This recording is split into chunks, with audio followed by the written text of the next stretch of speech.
Hey guys, tonight we begin a cozy stroll through the quietly flickering world of 18th century homes, where candle dipping was the evening's humble ritual. I know it sounds a bit, well, boring, but there's a gentle charm in the waxy drips, the careful turns, and the soft glow that once eased everyday worries. If you're here because you crave something soothing, make sure to like and subscribe, if you truly enjoy this kind of content, and don't be shy to leave your location and local time in the comments. We might be scattered across the globe, but we're all here, settling down for the same calm, simple story. Before we dive in, dim your lights, flip on a fan, and get as comfortable as you can. Let that cool breeze and soft hum guide your thoughts away from the day.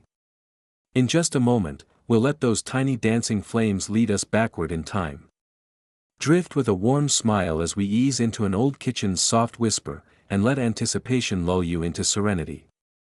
Now the story begins. Close your eyes, take a deep breath, and focus on the tale. Soon you will drift into restful slumber. The screen now fades to darkness. A pale, tentative glow hovered beyond the shuttered windows, betraying the first promise of dawn. Inside the low-ceilinged kitchen, the air lay thick with the vestiges of last night's embers, ashy remnants that whispered of yesterday's labors. The hearth itself was vast, framed by heavy stones blackened by centuries of flame. A single wrought iron crane still bore the kettle used the previous evening, its iron arms curled like restful fingers. Kneeling before the hearth, the homemaker drew a stout iron rake from its peg. Each tine gleamed faintly in the dimness as she settled the tool against her palm with deliberate care. With measured motions, she began to rake the coals, coaxing life back into the smoldering heap. The coals responded with a muted hiss, sparks lifting like tiny will-o'-the-wisps before fading against the stoneback. Each pass of the rake uncovered glowing embers, mellow and golden, that would stoke the fire beneath the rendering kettle. The kettle sat empty for now, its belly ringed with soot, awaiting the fat that would transform into liquid tallow. A low, rhythmic corrugation from the hearth signaled the coal's acceptance of the invitation to burn anew. At her side, neatly stacked on a rough-hewn bench, lay blocks of tallow. Each block was pale and dense, cut from the firm fat of last autumn's slaughter.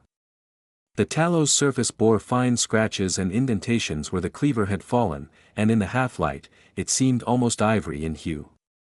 She paused to select the largest block, lifting it gingerly and resting it near the hearth's edge. The tallow's chill bit into her fingertips, a reminder of the cold dawn air that still lingered beyond the hearth's reach. She positioned the block close enough that the near but not yet blazing coals could begin to warm its heel, softening the fat's outer edge just enough to test its yield. Quiet settled over the room. All worldly concerns had been left behind in the sleeping chambers, unfinished letters, half-suffered dreams, the weight of tomorrow's demands. Here, in the hearth's glow, time moved with measured reserve. The homemaker closed her eyes for a moment, breathing in the mingled scents of smoke and chill air. In that silence, she whispered a brief blessing, murmuring for steady hands and a patient heart. The soft syllables drifted upward, carried off in thin spirals of steam from a simple iron pot.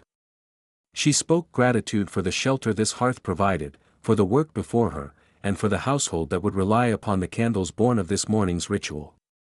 Opening her eyes once more, she turned her attention fully to the coals. Gently she shifted each glowing ember, building a shallow bed of fire across the front of the hearth. The arrangement would embrace the kettle's base in even warmth, neither too fierce to scorch the tallow nor so gentle as to leave unmelted shards within. With deft hands, she propped the kettle upon the iron tripod, its curved legs sinking slightly into the sand-filled hearth floor. A final nudge of fresh wood, small twigs and offcuts from yesterday's firewood stack, took placement behind the kettle, ensuring a steady, controlled blaze. Now came the slow passage of time, the moment when watchfulness must marry patience. For the rendering kettle, warm but not raging, would draw each tallow block into melting pools of pale gold. The homemaker wiped her palms on the hem of her linen apron and retrieved a small wooden ladle. She dipped the ladle's curved scoop into the innermost heat of the fire, listening for the gentle hiss that would greet the surface of the first melting fragments. The hiss came, soft and reassuring, and she watched as a droplet of tallow collected within the ladle, trembling like a tear of candlelight about to be born. As the kettle began to fill with its golden harvest, she retreated a step and placed the ladle upon a plate made of unglazed earthenware. The plate drank in each drip of fat, mapping out a translucent scallop that would later be skimmed for scum, a necessary step to ensure that each candle burned clearly and without smoke. She arranged the ladle beside the tallow blocks, her movements unhurried, as though time itself had become a slowly turning wheel in this gentle workshop. The household stirred behind her, the faint creak of floorboards, the soft scuffle of slippers. A stable hand paused at the kitchen door to offer a nod, his lantern held low. She returned the greeting, voice barely more than a breath, and he slipped quietly away, leaving only the hearth's conversation in the hushed room. She drew a breath, meeting the early light with calm resolve. This dawn's labor in creating candles would illuminate the day's chores, banish evening shadows, and lend warmth to stories told by flickering flame. Before long, the first large blocks of tallow had vanished into the kettle's simmering fluid. She paused to collect a handful of the firm remainder, cutting it into smaller chunks with the edge of a narrow-bladed knife. Each piece fell into the kettle with a gentle plop. She worked steadily, enacting a rhythm of cut, drop, stir with her wooden ladle, listening as the tallow surrendered its form to become liquid light. The world beyond the hearth faded until only the soft crackle of wood and the kettle's whisper remained. When the kettle's fat was fully melted, she sank to one knee and pressed her hand to the hearth floor as if anchoring herself to its warmth. The hearth was the heart of the home, she believed, the source from which comfort, labor, and life itself spread outward. At this still breakfast of the day, she murmured once more a blessing of thanks, for steady hands, for patient hearts, and for lives illuminated by gentle flame. And as the sky beyond the small windows grew paler still, lifting the thin curtain of night, she rose to gather her tools. The candle-dipping station awaited, wicks ready, racks polished, and the hearth's soft radiance calling her name. Thus, in the tender half-light before sunrise, the first chapter of the day's labor began, each whisper of smoke and glint of ember promising the slow, deliberate magic of candlemaking to come.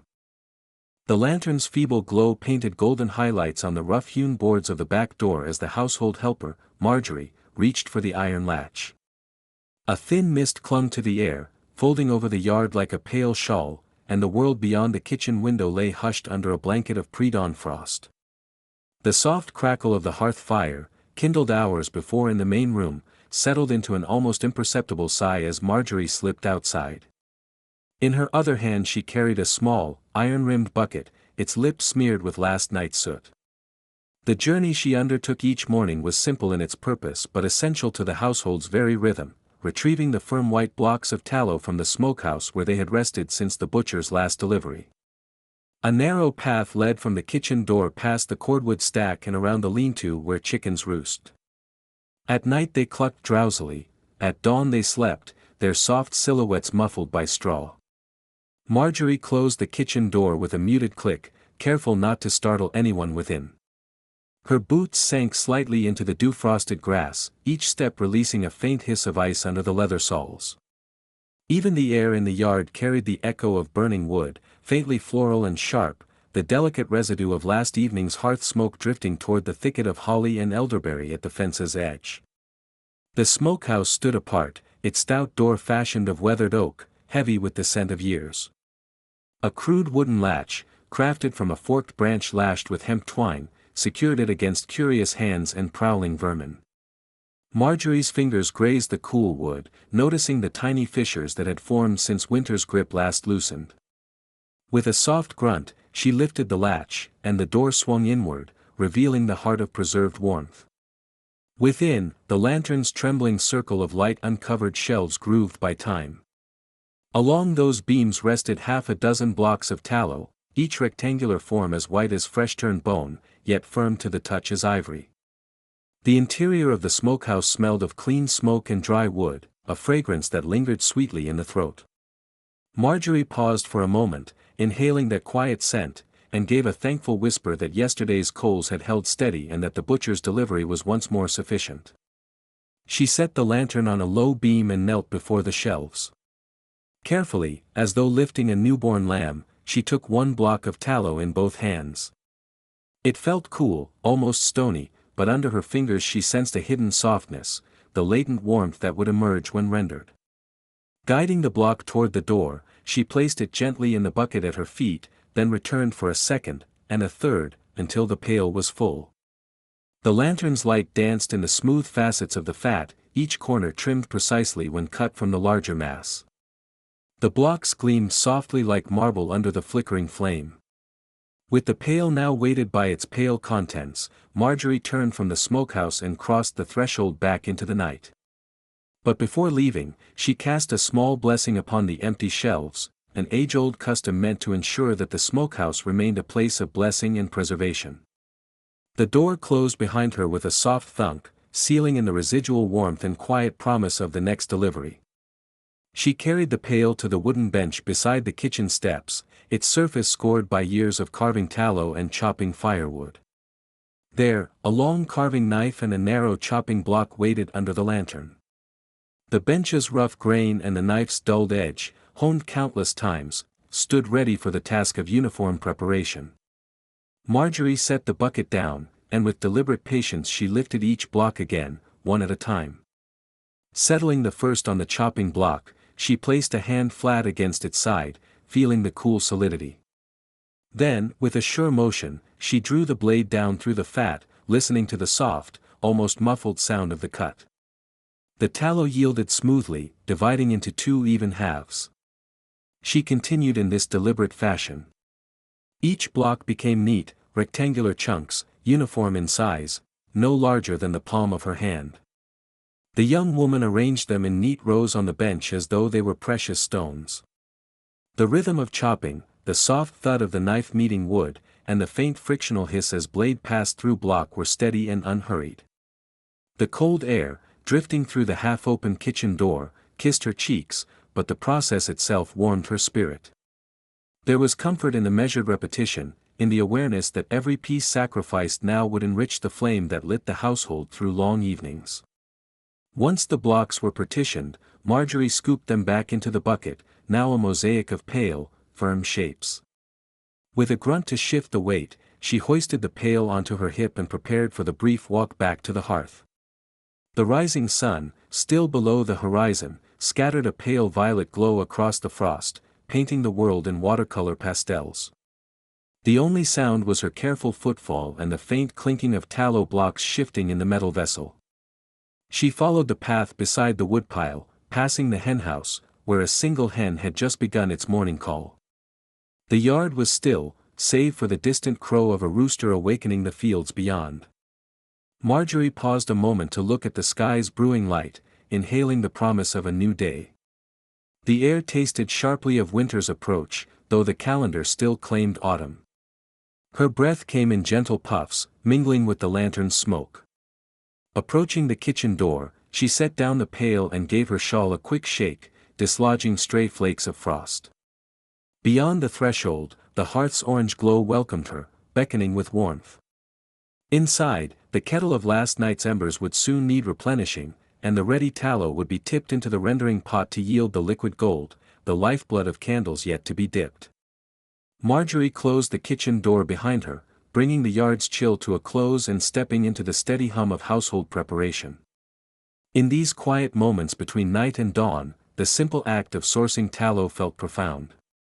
Each block signified careful labor, the butcher's skill in curing, the smokehouse's preservation, and now her own measured chopping and carrying. The tallow would soon melt and combine with well-twisted wicks to bring light where there was none. It was here, at the threshold between darkness and illumination, that the day's true work began. And as Marjorie settled the pail by the hearth crane, she paused, hands resting on its rim, knowing that what she had retrieved from the smokehouse would guide their evenings, ward off the sting of winter's long nights, and keep the family's world bright and secure until the candles finally guttered and faded. A soft hush had settled over the kitchen as the last echoes of the courtyard clatter faded from earshot. The rendering kettle, blackened by many seasons of use, lay dormant for a moment between its labors, its embers banked low after the long stirring of tallow. In this lull, the homemaker turned her attention from simmering fat to the slender strands of flax that would become the heart of every candle. Without a single flicker of haste, she drew forward the oaken table, its surface worn smooth by years of kneading dough and polishing pewter, and smoothed the pale linen cloth that served as her work mat. Once the cloth lay flat and unwrinkled, she reached for a modest heap of flax fibers, the hulled stalks of linen plants grown in neighboring fields. Each fiber carried a pale gold sheen, like sunlight trapped in strands, and felt slightly coarse at their tips, evidence of the scutching that had freed them from their woody casing. She cradled handfuls between her weathered fingers, letting the soft hairs of flax slip slowly through the spaces of her grip, gentle as a summer breeze stirring chaff from grain. Gently, she spread the fibers across the linen in parallel rows, aligning their tips to form neat, uniform bundles. A few stray bits of chaff and thicker vein fragments were plucked away with nimble thumbs, discarded into a small wicker basket reserved for recycling scrap. Each handful of flax was inspected for even length, some strands stretched shy by an inch or two, others nearly full measure, yet all would soon be coaxed into the proper form. The light from the single tallow candle in its iron sconce danced over the flax, revealing subtle variations in hue, from ivory white to a palest corn kernel yellow. With the fibers arranged, she prepared to twist them into cordage sturdy enough to stand within molten tallow. Selecting the first bundle, she folded it precisely at its midpoint, pinching the fold between thumb and forefinger.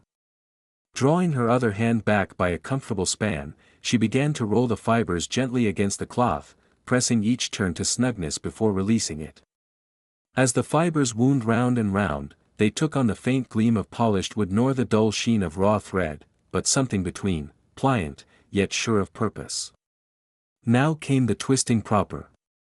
Grasping the doubled end of the rolled fiber, she coaxed each strand to twist about its fellow, turning her hands in unhurried circles. The flax cord thickened and stiffened, fibers weaving themselves into a coherent rope. Occasionally she paused, coaxing out a stray whisker or smoothing a dread of uneven twist, her fingertips recalling every tuft of down caught in the sinew. With each slow revolution, the bundle grew stronger, ready to draw molten fat upward through its central core when the time for dipping arrived. When the cord had reached just under the prescribed thickness, no more than a barleycorn's breadth wider than a quill feather, the homemaker laid it flat on the linen once more. She measured its length against a simple wooden gauge, carved long ago from an elm board. One end of each wick mass was aligned with a carved notch, the other read against a smoothly planed edge, ensuring every wick would rise to the same height once dipped. Consistency was paramount, a wick too long would sag and smolder, too short would drown in its own wax. Satisfied with the length, she lifted her small iron shears, forged by the local smith, and in a single deft snip separated the twisted cord from its parent mass. The cut was crisp, sending a minute fringe of flax fibers dancing away before settling back upon the cloth. She inspected the trimmed end, pinching out any loose strands and using the blunt back of her knife to roll them into the cord's core, forming a neat, tapered tip that would kindle easily when lit. Each wick thus prepared bore the mark of careful hands and patience. One by one, she repeated the rolling, twisting, measuring, and snipping until a row of 50 wicks lay side by side, their pale cords forming a tidy library of silent potential. She tied them into small bundles of 10 with lengths of leftover linen thread, knotting each bundle loosely so as not to compress the fibers. These bundles were then hung over a slender rafter peg above her head, suspended in the gentle warmth that rose from the lower hearth, allowing the flax to relax and sit evenly before meeting its bathing in molten tallow. All around her, the kitchen seemed to breathe in time with her work. The dull ticking of the wall-mounted clock gave rhythm to her motions. An occasional creak from old timbers overhead reminded her of years of steady labor that had shaped both house and hearth.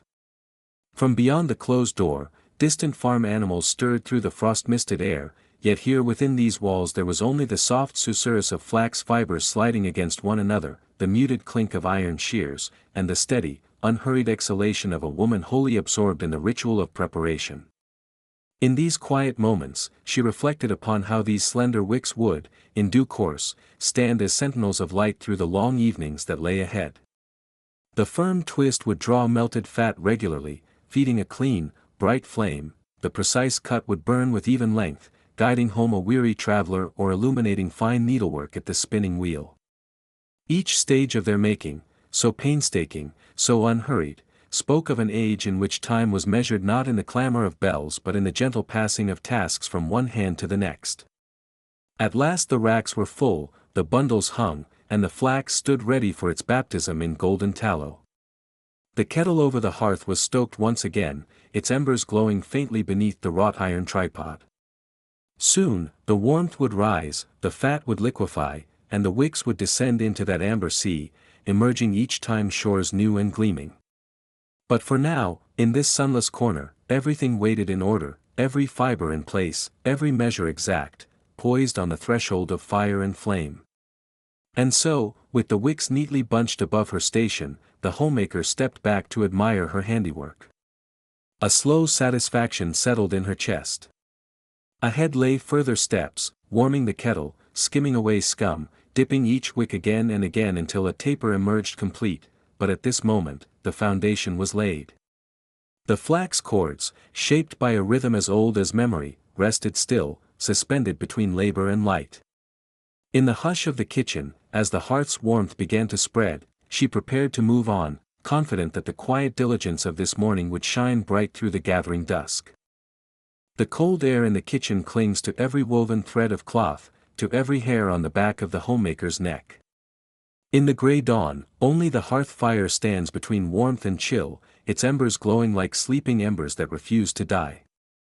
Here, after hours of preparation, sourcing the tallow, chopping it into small, uniform pieces, and twisting countless lengths of flax into neat wicks, comes the moment when raw ingredients yield to gentle heat. Chapter 4 unfolds in a hush of crackling coal and rising steam, as the kettle of tallow is coaxed into a golden pool of liquid light. Before the first flames can be kindled for the day's tasks, the rendering kettle must be settled above the coals just so. The kettle itself is heavy iron, its belly full of pale, firm tallow cubes. It has been scrubbed and rinsed the day before, its inner surface cleared of any lingering soot, yet even so, it is dotted with tiny pocks of rust that promise to season the fat with smoky undertones. The kettle's handles, thick rings of wrought iron, are cold to the touch. The homemaker slips on a pair of leather gloves, crudely fashioned, but supple from years of hard use, and grips the kettle's handles. With a steady heave, she lifts it and sets it upon the iron tripod. The tripod stands over the heart of the hearth. Its 3 legs are uneven, driven by eye rather than measure into the hearth's ash bed. One leg rests in a slight hollow, and the other 2 perch on ridges of cindered coal. The kettle rocks slightly, but without tipping. The homemaker crouches and slips a thin iron rod beneath one leg. With small, precise shifts, she levels the tripod until each leg bears the kettle's weight evenly. This ritual is as familiar to her as breathing: trust the heat, but respect the balance. The fire beneath crackles softly. Bundles of seasoned oak and ash send a thin blue smoke up the chimney. Within each log's grain, the flame dances like a restless spirit, eager to rise but constrained by stone walls and iron bars. With a measure of satisfaction, the homemaker lays on a final shard of oak, then retreats a half step to watch. If the logs glow too fiercely, the tallow can scorch. If too weakly, it will congeal on the kettle's sides, trapping foam and impurities. Here, in this moment, the perfect medium flame is everything. Minutes pass. The world seems reduced to the steady hiss of sap heating within wood, the faint clink of tallow slapping against iron as the kettle warms, and the hush of early morning, which feels peculiar given the demands of work to come. Other kitchens may be stirring, a poultry coop crowing to life, hounds pacing in the yard, a cradle's soft coo from the quarters beyond the door. But within this small room, sound collects and folds back upon itself. Each breath the homemaker draws tastes of smoke and iron. At last, almost imperceptibly at first, she hears it, the gentle hiss of melting fat. It begins at the kettle's lowest curve, where the tallow makes first contact with the heated metal. The noise is not harsh or urgent, but soft, as if the fat is sighing, relieved to shed solidity. Slowly, it drips in thick, pale rivulets, each bead shimmering briefly before sliding down into the growing pool below. The homemaker moves closer, peering into the kettle's interior. The early-stage tallow has a milky opaqueness, and wisps of steam rise in curling tendrils that smell of livestock barns and smokehouse stores. Tiny bubbles, like trapped air between sheets of decades-old parquet floorboards, break the surface before popping in a moment of soundless dissolution. She fetches her wooden ladle, its bowl worn thin by years of skimming. The handle, oiled smooth with frequent use, bears the marks of small notches, a tally of batches rendered over countless mornings. Gently, she brushes the ladle across the surface of the liquid, gathering foam that floats like faint clouds atop a golden sea. This foam, a collection of impurities, must be removed lest it darken the tallow and impart a rank odor. Each sweep of the ladle collects more flecks, tiny granules of burnt bits, stray shreds of connective tissue, minuscule ash specks that drift downward from the hearth above. With deliberate care, she lifts the ladle from the kettle's lip, tilts it, and lets the foam fall into a lidded wooden bucket nearby, a vessel reserved for the household's less refined lard. The process repeats: dip, skim, ladle foam to the bucket. Her movements are rhythmic and unhurried, a quiet dance performed by someone who has woken while moon still attends the sky. Between each skimming, she listens anew for the hiss to deepen. The more pronounced the sound, the closer the tallow edges toward full liquidity. Soon, it will shift from a translucent milky tone to a true, burnished gold.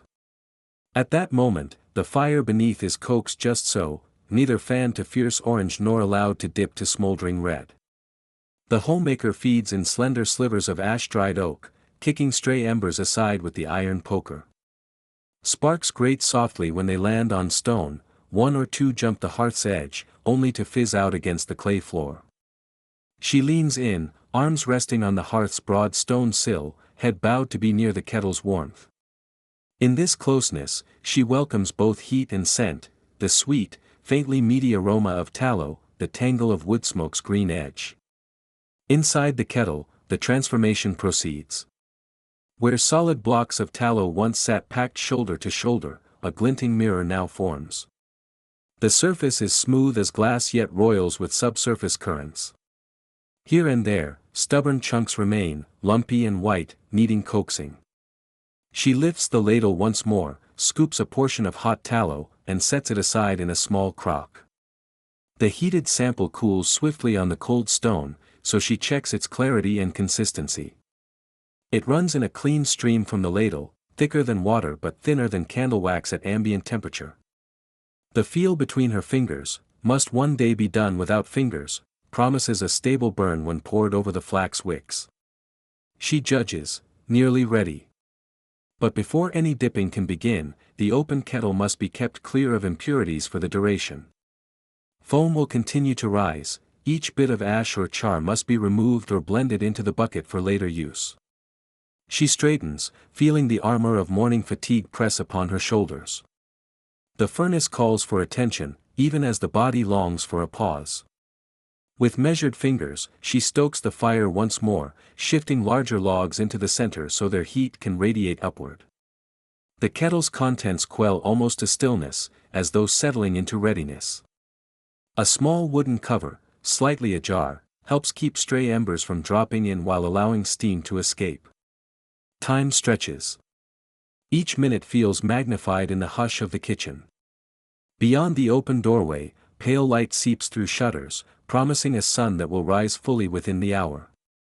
But here, within the hearth's domain, daybreak is measured not by light but by the kettle's state of readiness. When the tallow is wholly liquid, when the surface holds only pure fat, and when the fire beneath maintains a steady glow, then the moment will have come for wicks to descend into the molten flood. In a few breaths, the first dipping will commence. Forked sticks, wound with prepared wicks, wait on a small bench draped with heavy linen. The wicks lie perfectly straight, yet to bear the sheen of golden tallow. Once the kettle is at its peak, the homemaker will lower each wick into the heated oil, turning it slowly so the early layer of wax can build. That careful process, the first of many dips, will determine the candle's strength and fairness. For now, though, Chapter 4 remains devoted to heat and balance, to fire and iron, to the unseen choreography that transforms cold fat into light-giving wax.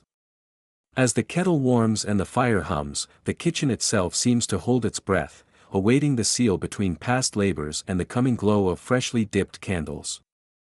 Dawn's pale fingers have only just brushed the horizon when the hearth's warmth invites the next careful labor.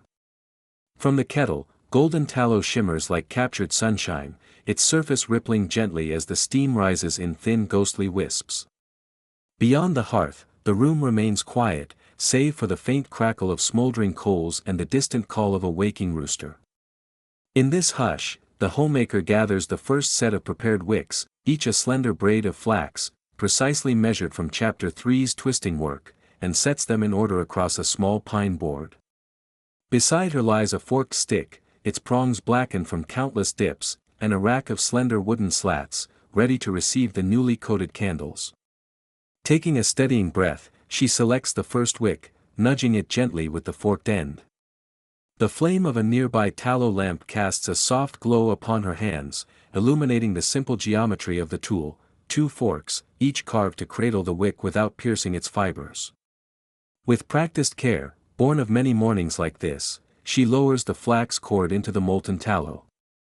The surface parts like glass before a brush, sealing the wick in a thin, gleaming coat.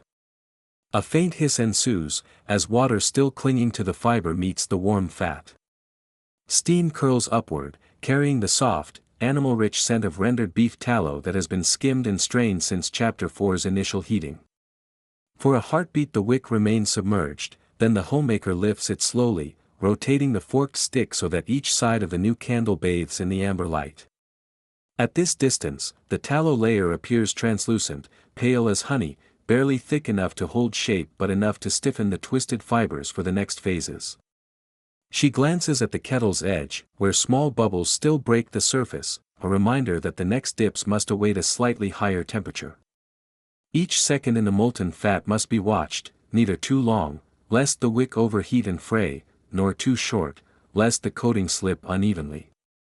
Once confident the first layer has adhered, the homemaker raises the forked stick, its prongs gleaming with fat, and transfers the wick to the wooden rack. The rack sits near the hearth's outer edge, where the heat is more gentle and the morning light can filter in. Arranged one by one, the wicks dangle horizontally across narrow slats, their ends dipping toward the hearth for a moment before slowly straightening under their own weight. A slight curvature marks each candle's dip, an unspoken signature of this initial skim. The homemaker steps back, inspects her work, touching not the newly formed wax but the uncoated braid of flax, still dry and supple beneath. While the first candles cool and harden, she returns to the kettle to fish out any stray fibers or pieces of char that may have drifted free. Using the wooden ladle introduced in Chapter 4, she sweeps the surface clean. It is familiar ritual, a skimming of impurities, a fine cloth set by to catch the next pour, and a moment of stillness before resuming the rhythmic cycle of dipping. The hearth's heat is carefully managed, too fierce, and the tallow will darken, too low, and the candles will not build up. Each adjustment of coals echoes the methodical pacing of candle dipping in 18th century homes, where nothing is rushed, and every movement is attuned to sound, sight, and scent. Returning to the rack, the homemaker notes how the first wicks, now cool to the touch at their tips, begin to glisten with a firm, tender sheen. She tests one by gently bending it, the wax holds without cracking, signifying the perfect thickness for a base layer. Here, at the threshold between dipping and drying, lies a quiet satisfaction. The uniform translucence marks the transition from raw flax to a candle's core. Later, in Chapter 6, these pieces will hang to firm for longer, sheltered from drafts as they gather strength for the deeper dips yet to come. But for now, the morning layer stands as a subtle promise. The homemaker lifts another wick, pausing to watch the pale glow of dawn grow firmer on the wooden beams overhead. She recalls the journey of these fibers, from sun-bleached flax twisted in the shadows of Chapter 3, to the kettle where heat coaxed golden fat in Chapter 4. The first dip is the gateway, a fleeting moment when raw material meets molten fat, and the candle's life truly begins. In the hush of the early kitchen, time seems to slow, each wick immersed, each sliver of tallow clinging, each candle set aside to cool becomes part of a gentle progression toward light. As the rack fills, the homemaker arranges the candles by length and girth, noting which may require extra care come the second dip. Some show slight droplets forming at their tips, evidence of a kiss by heat too long. Others glimmer more evenly, ready for the next stage. She straightens the rack, brushes a stray ash from the hearth's bricks, and takes a final look at the shimmering kettle, now half empty of its morning portion of tallow. Soon she will refresh the fire, skim once more, and begin anew. But at this precise moment, the kitchen holds only the hushed glow of pastel wax and the promise of candles yet to reach full form. In this slow, reflective morning ritual, each slender candle carries the memory of its making, a blessing whispered in Chapter 1, a frosty journey in Chapter 2, the sunless twist of flax in Chapter 3, and the gentle warmth of Chapter 4's rendering. Chapter 5's first dipping layer is more than preparation, it is a threshold between raw material and the comforting light that will guide the household through coming nights. By the time the candles complete their next dips and trims, they will owe their endurance to this calm, careful beginning. And so, with rack half full and heart lightly buoyed by small accomplishment, the homemaker pauses, readying herself for Chapter 6's cooling and resting, where the fragile coating will solidify into a foundation strong enough to bear all the world's shadows. The hearth's fervent glow has softened to a gentle warmth, and the kettle's persistent hiss has become a distant, familiar sound.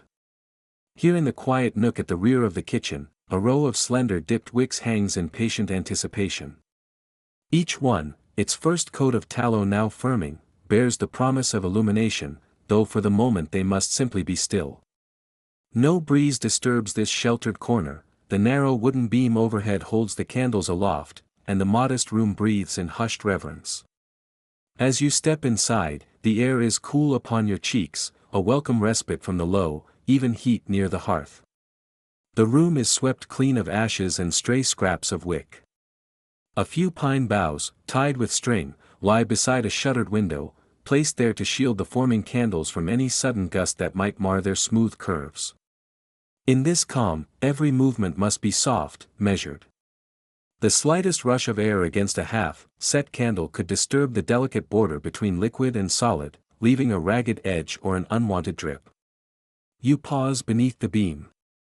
The candles, swaying only the faintest fraction, evoke a wind-blown field of pale stalks.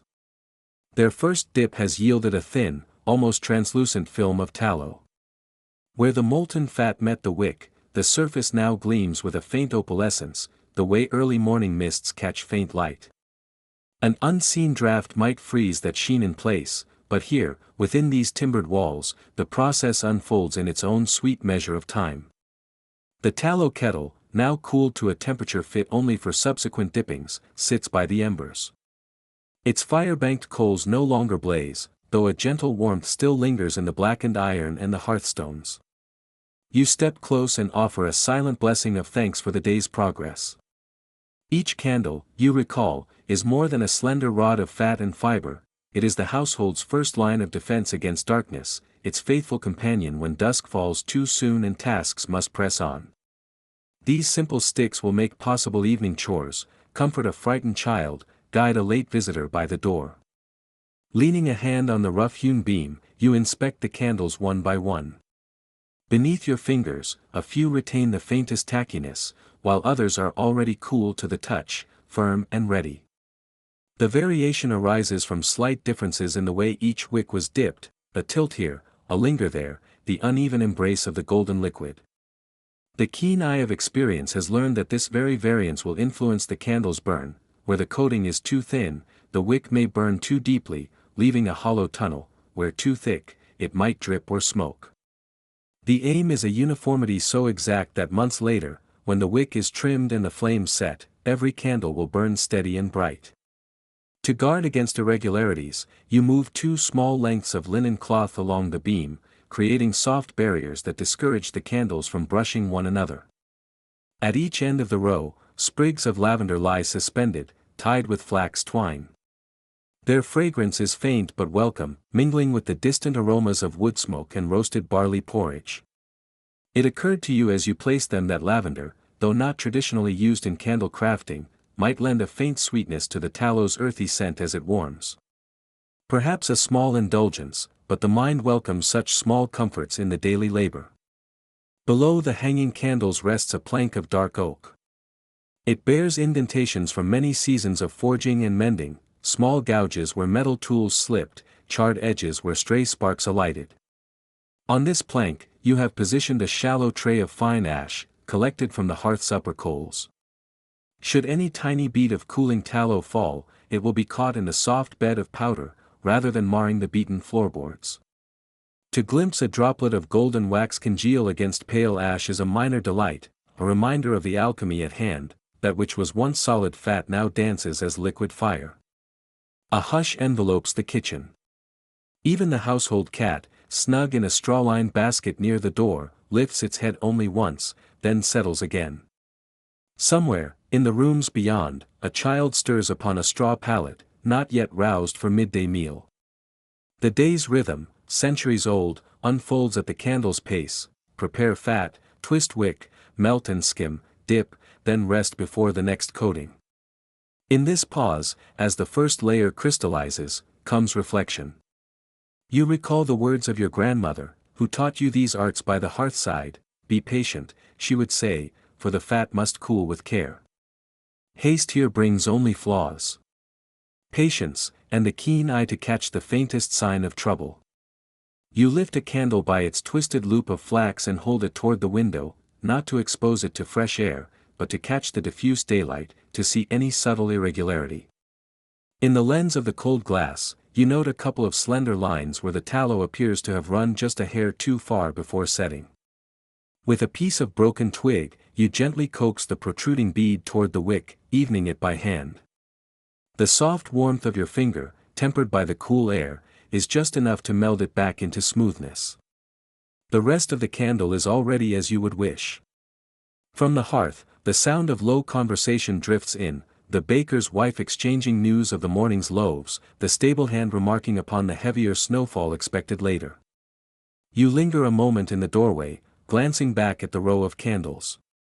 Each one is a promise deferred, not yet a flame, but soon to be a flicker, a glow, a pool of amber light rising upon the tip of a wick.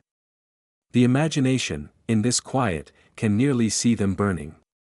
You allow yourself a brief smile at the thought of crossing the threshold of dusk in an hour's time, lifting one of these new tapers to life, watching its gentle flame cast dancing shadows upon the beams. But not yet. Now is the time for waiting. You gather the sprigs of lavender and fold them into your apron pocket, for you might wish to transfer them later to lamps or the spinning room.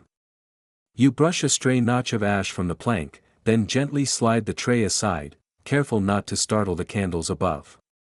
A steady hand will fetch a cup of water for the fire tender, dampening the coals to maintain a uniform warmth till the kettle is reheated. The kettle's contents, though largely cooled, cannot be allowed to stiffen into clumps. In an hour's time, you will build the fire again beneath it, and the fat will run anew. Your thoughts turn to the next step, the second dip, which will thicken the candle's core and invite the creamy opacity that signifies readiness. You recall how the tallow must be drawn to a slightly higher warmth, not so hot that it smokes, yet sufficient to embrace the candle fully on this second coat. But that task will wait a little longer, while these first layers rest and strengthen. In the better weather, one might place the candles in a cool larder, but today's outside air bites too sharply, and the window remains closed. Here, in this modest corner, the steady warmth of the hearth suffices. You step back, letting the hush return. The beams wood grain glows faintly in the last rays of midday sun, and the candles, now at peace in silence, stand as sentinels of light still unborn.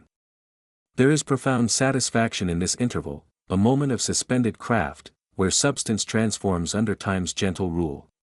For all the haste that daily life demands, here is a reminder that good work cannot be rushed. Only through careful cooling and deliberate rest does the candle gain the steadfastness it will require to banish shadows in the night. With another quiet glance, you turn away. The kettle awaits its next call to the fire, the hearth already awaiting fresh embers. And in this room, beneath the silent watch of the wooden beam, the candles abide in stillness, gathering strength for their next immersion. Soon the golden tallow will warm again, and the wick will once more be lowered, layer by patient layer, into liquid light. But for now, in this calm interlude, the craft rests, a gentle pause before the work of substance resumes.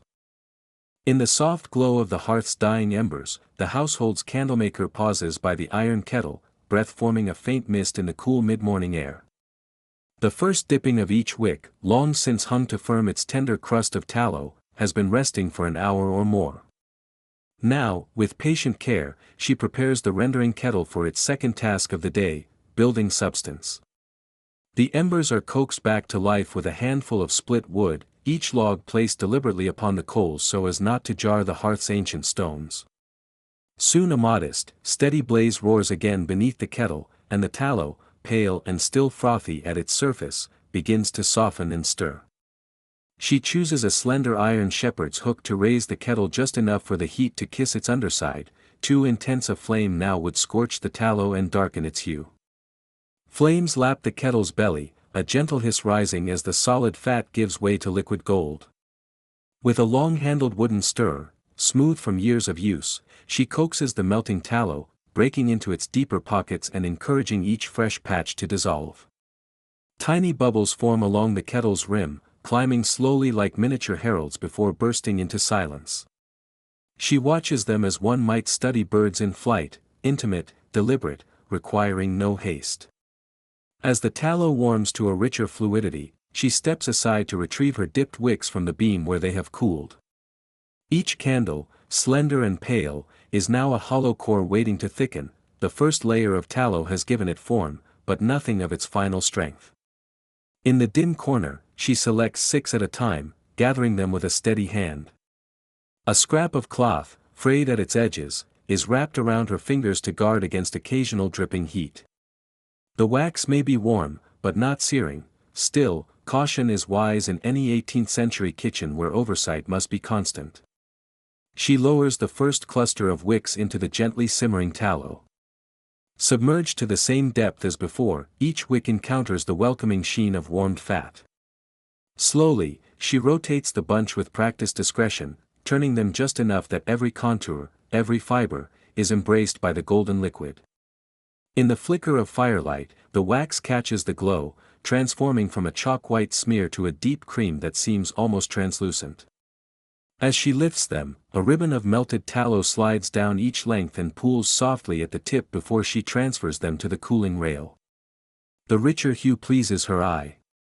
Where once the candles stood like pale sentinels, they now bear a buttery warmth, hinting at interior depths.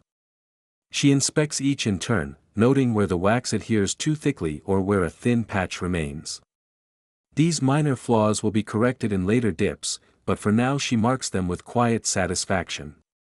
A candle is at once tool and testament, and these second dips bring them closer to both their physical strength and their gentle purpose, to banish darkness without overwhelming it. Between each group of 6, she returns to the kettle. The tallow, having cooled at its edges, is re-stirred, coaxed back to near perfection.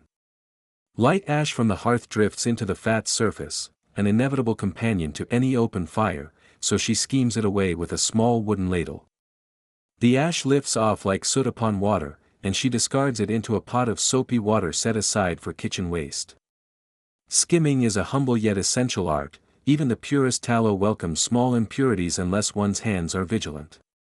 The rhythmic cadence of dipping, lifting, and skimming establishes a kind of domestic meditation.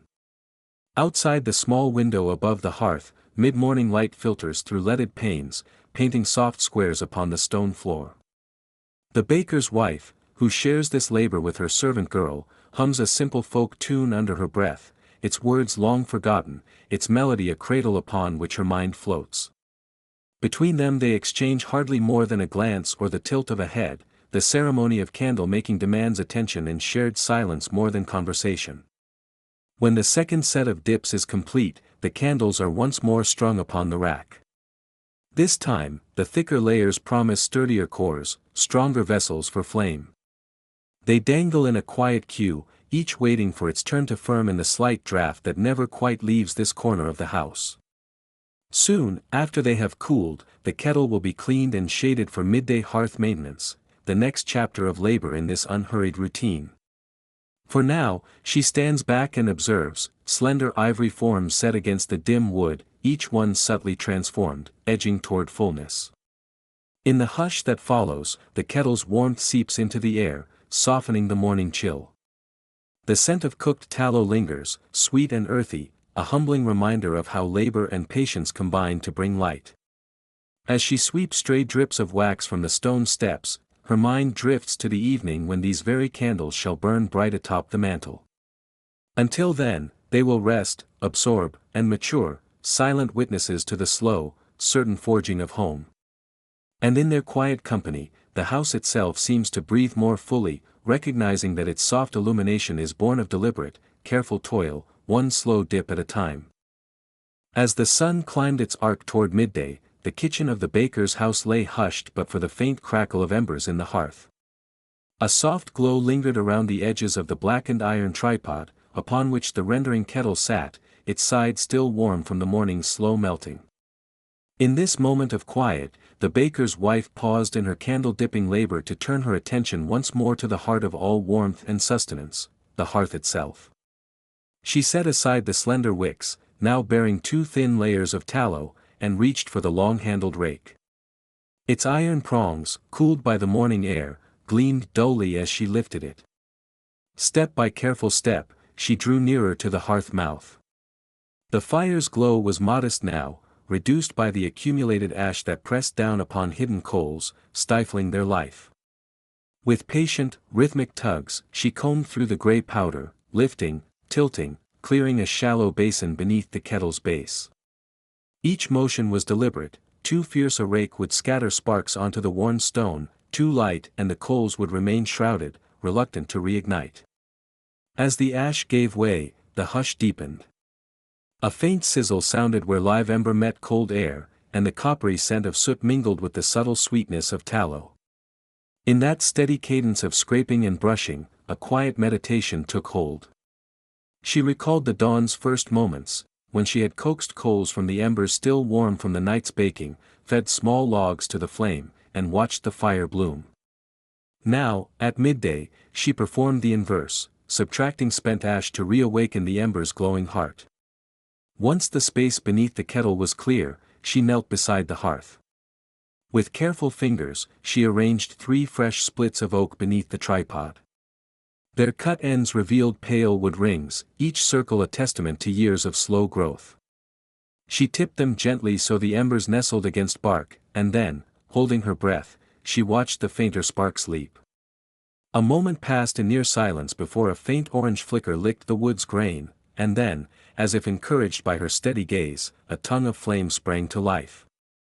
She stoked around the new logs, not to smother the embers but to feed them gradually, ensuring the kettle would warm evenly, without surges that might cloud the tallow with blotches or burn its surface. The kettle's contents shimmered drowsily. When she placed a hand on the iron rim, protected by a folded rag, it conveyed the promise of warmth, but not yet its full strength. While the fire gathered force, she prepared for the next task, straining the melted fat to render it clear and free of impurities. From a low shelf she brought a length of coarse linen, once part of an old shift, now repurposed as a filtering cloth. She shook it open like a sail, exposing its fine weave, and tied the corners together with twine. Then, cradling a deep wooden bowl of pale wood, turned on a foot so that it might catch every drop, she placed the cloth within, letting the folds drape like curtains ready for the day's performance. By now, the kettle had begun to sing its soft hiss, a sigh of liquid tallow and rising steam. She lifted the kettle off the tripod using stout leather gloves, paused to let the dribbles of fat fall back to the hearth, then set it gently upon a trivet of wrought iron rings. The cloth-lined bowl stood ready beside it. Finger by finger, she tipped the kettle's lip over the linen. Shimmering tallow flowed in a slow golden ribbon, pooling into the bowl below. Tiny black specks, flecks of soot, bits of membrane, clung to the edges of the cloth. They gathered at the folds like small shadows, leaving the fat below a clear, pale honey hue. Her eyes followed the liquid's path until the stream tapered off. Lowering the kettle back to its place over the newly stoked fire, she wiped her gloves on her apron. The linen gathered impurities in its folds. She lifted it carefully, letting excess fat drip back into the kettle for later reuse. Then, in measured strokes, she beat the cloth against the bench's edge until most of the fat fell away. The dark grains and fine particles remained, trapped forever in the fibers, leaving the cloth mottled as though in mourning for the day's detritus. The filtered fat would rest in the bowl for a time, to cool and settle. A barely perceptible film rose to the surface, but beneath lay a mirror finish, faintly gleaming in the midday light that filtered through the small latticed window. She placed the bowl on a shelf, out of any stray drafts, knowing that the next candle dipping, later in the afternoon, would call for its immaculate clarity. Turning again to the hearth, she inspected the logs. Now alight in earnest, they crackled and heaved, sending flickers of amber across the rough-hewn beams overhead. She reached for the poker and nudged a log's side, allowing fresh oxygen to fan the flames. Tiny embers flared, ash crackled away.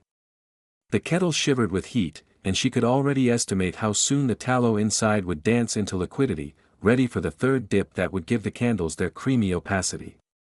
Before returning to the bench where the wicks lay, she stepped back and surveyed her midday domain.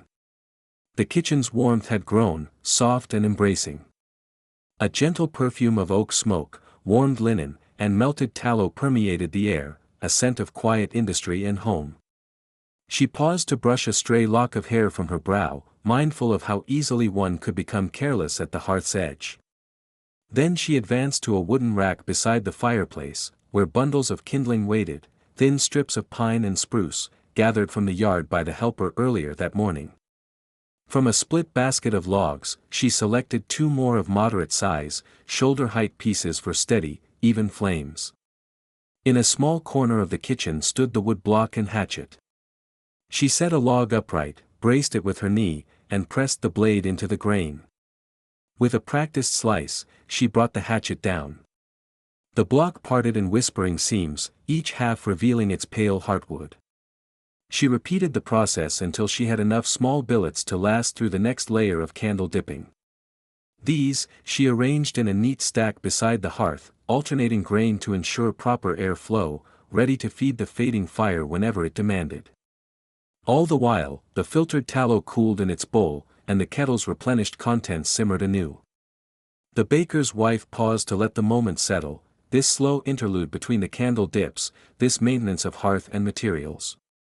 She savored how each task, though simple, interwove with the next, clearing ash so the fire burned true, straining fat so the candles would burn clear, cutting wood so the hearth held steady. In these careful acts lay the rhythm of the household, a measured pulse that marked time and sustenance.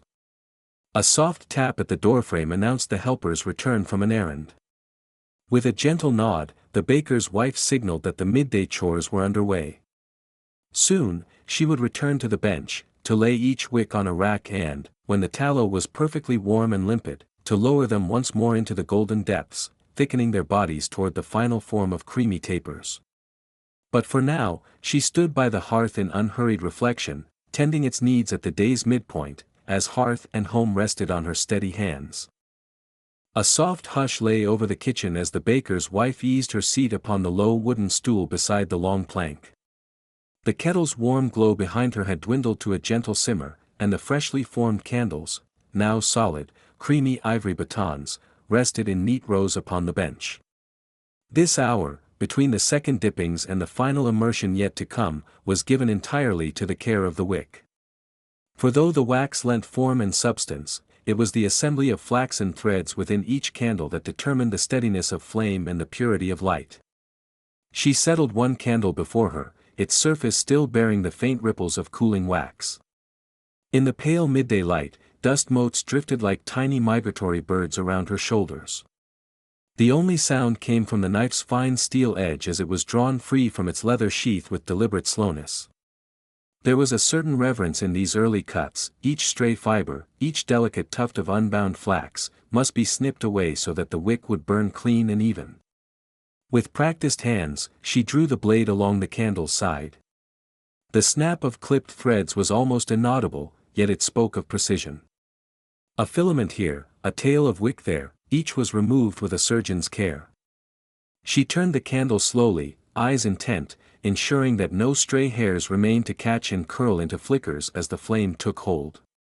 In these moments, time seemed to fold inward, morning frost and midday labors faded, replaced by the measured rhythm of blade and wax.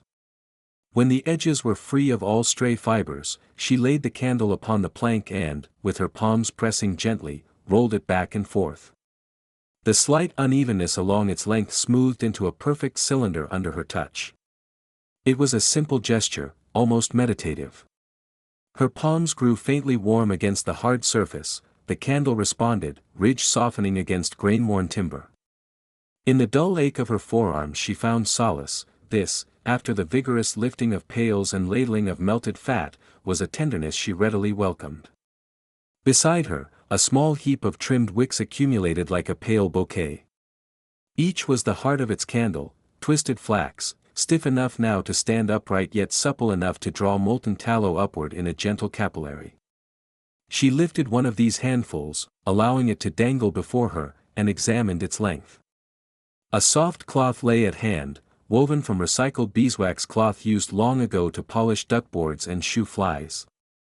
She unfolded it and draped the wick bundle across, then, using long, deliberate strokes, buffed away any even minute granulations on the wax's surface.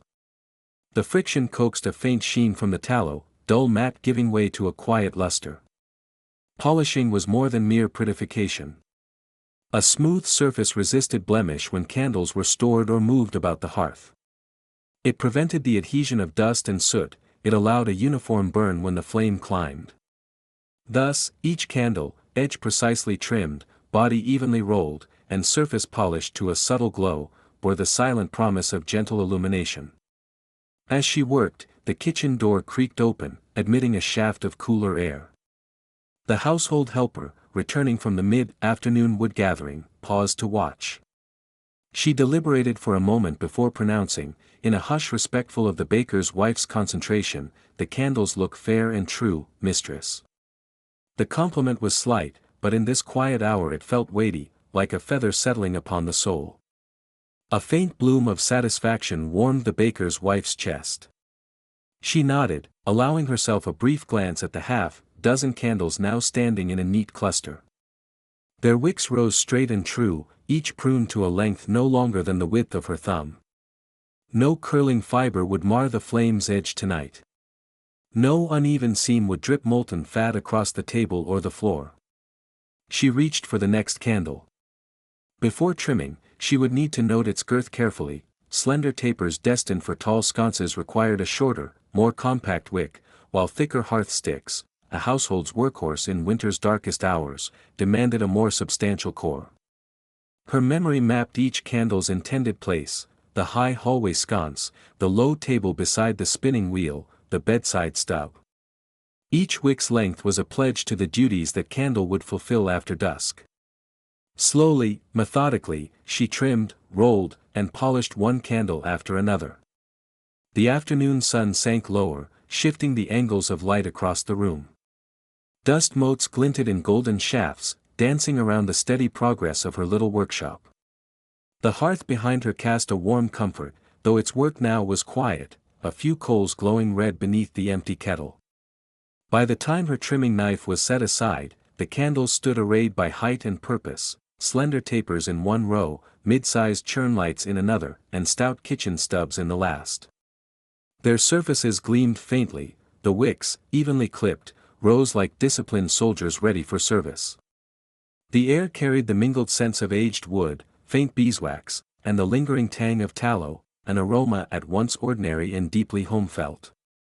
Gently, she gathered the polished stub candles and placed them upon a shelf near the hearth, where warmth would keep them supple until the third dip. The larger tapers, so slender and elegant, were laid upon a separate board, awaiting a moment's rest before meeting again the molten tallow of the kettle. To each, she whispered a small blessing for an even burn and a bright, unmottled light. As she sprawled back on her stool, arms folded across her lap, the helper stirred the embers beneath the pot.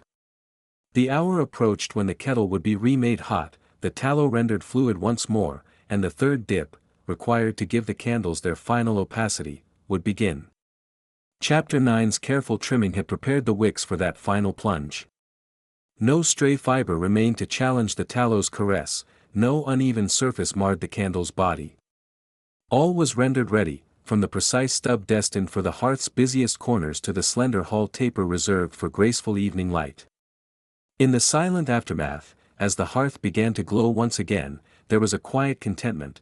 The imperfect raw materials of yesterday, beef fat, flax fibers, and simple tallow, had been shaped by steady hands into instruments of comfort against the approaching night. Thus, as the pot regained its simmer and the hours bent toward Chapter 10's third dip and the final creamy finish, the candles rested, their wicks trimmed with supreme care, awaiting the transformative embrace of golden warmth once more. And in that awaited moment, each would become a beacon, no longer just a form of wax, but a promise of gentle illumination through the gathering gloom of evening. The mid-afternoon light slanted through the small, mullioned windowpanes, casting long, trembling stripes of sun across the broad, trestle-style workbench.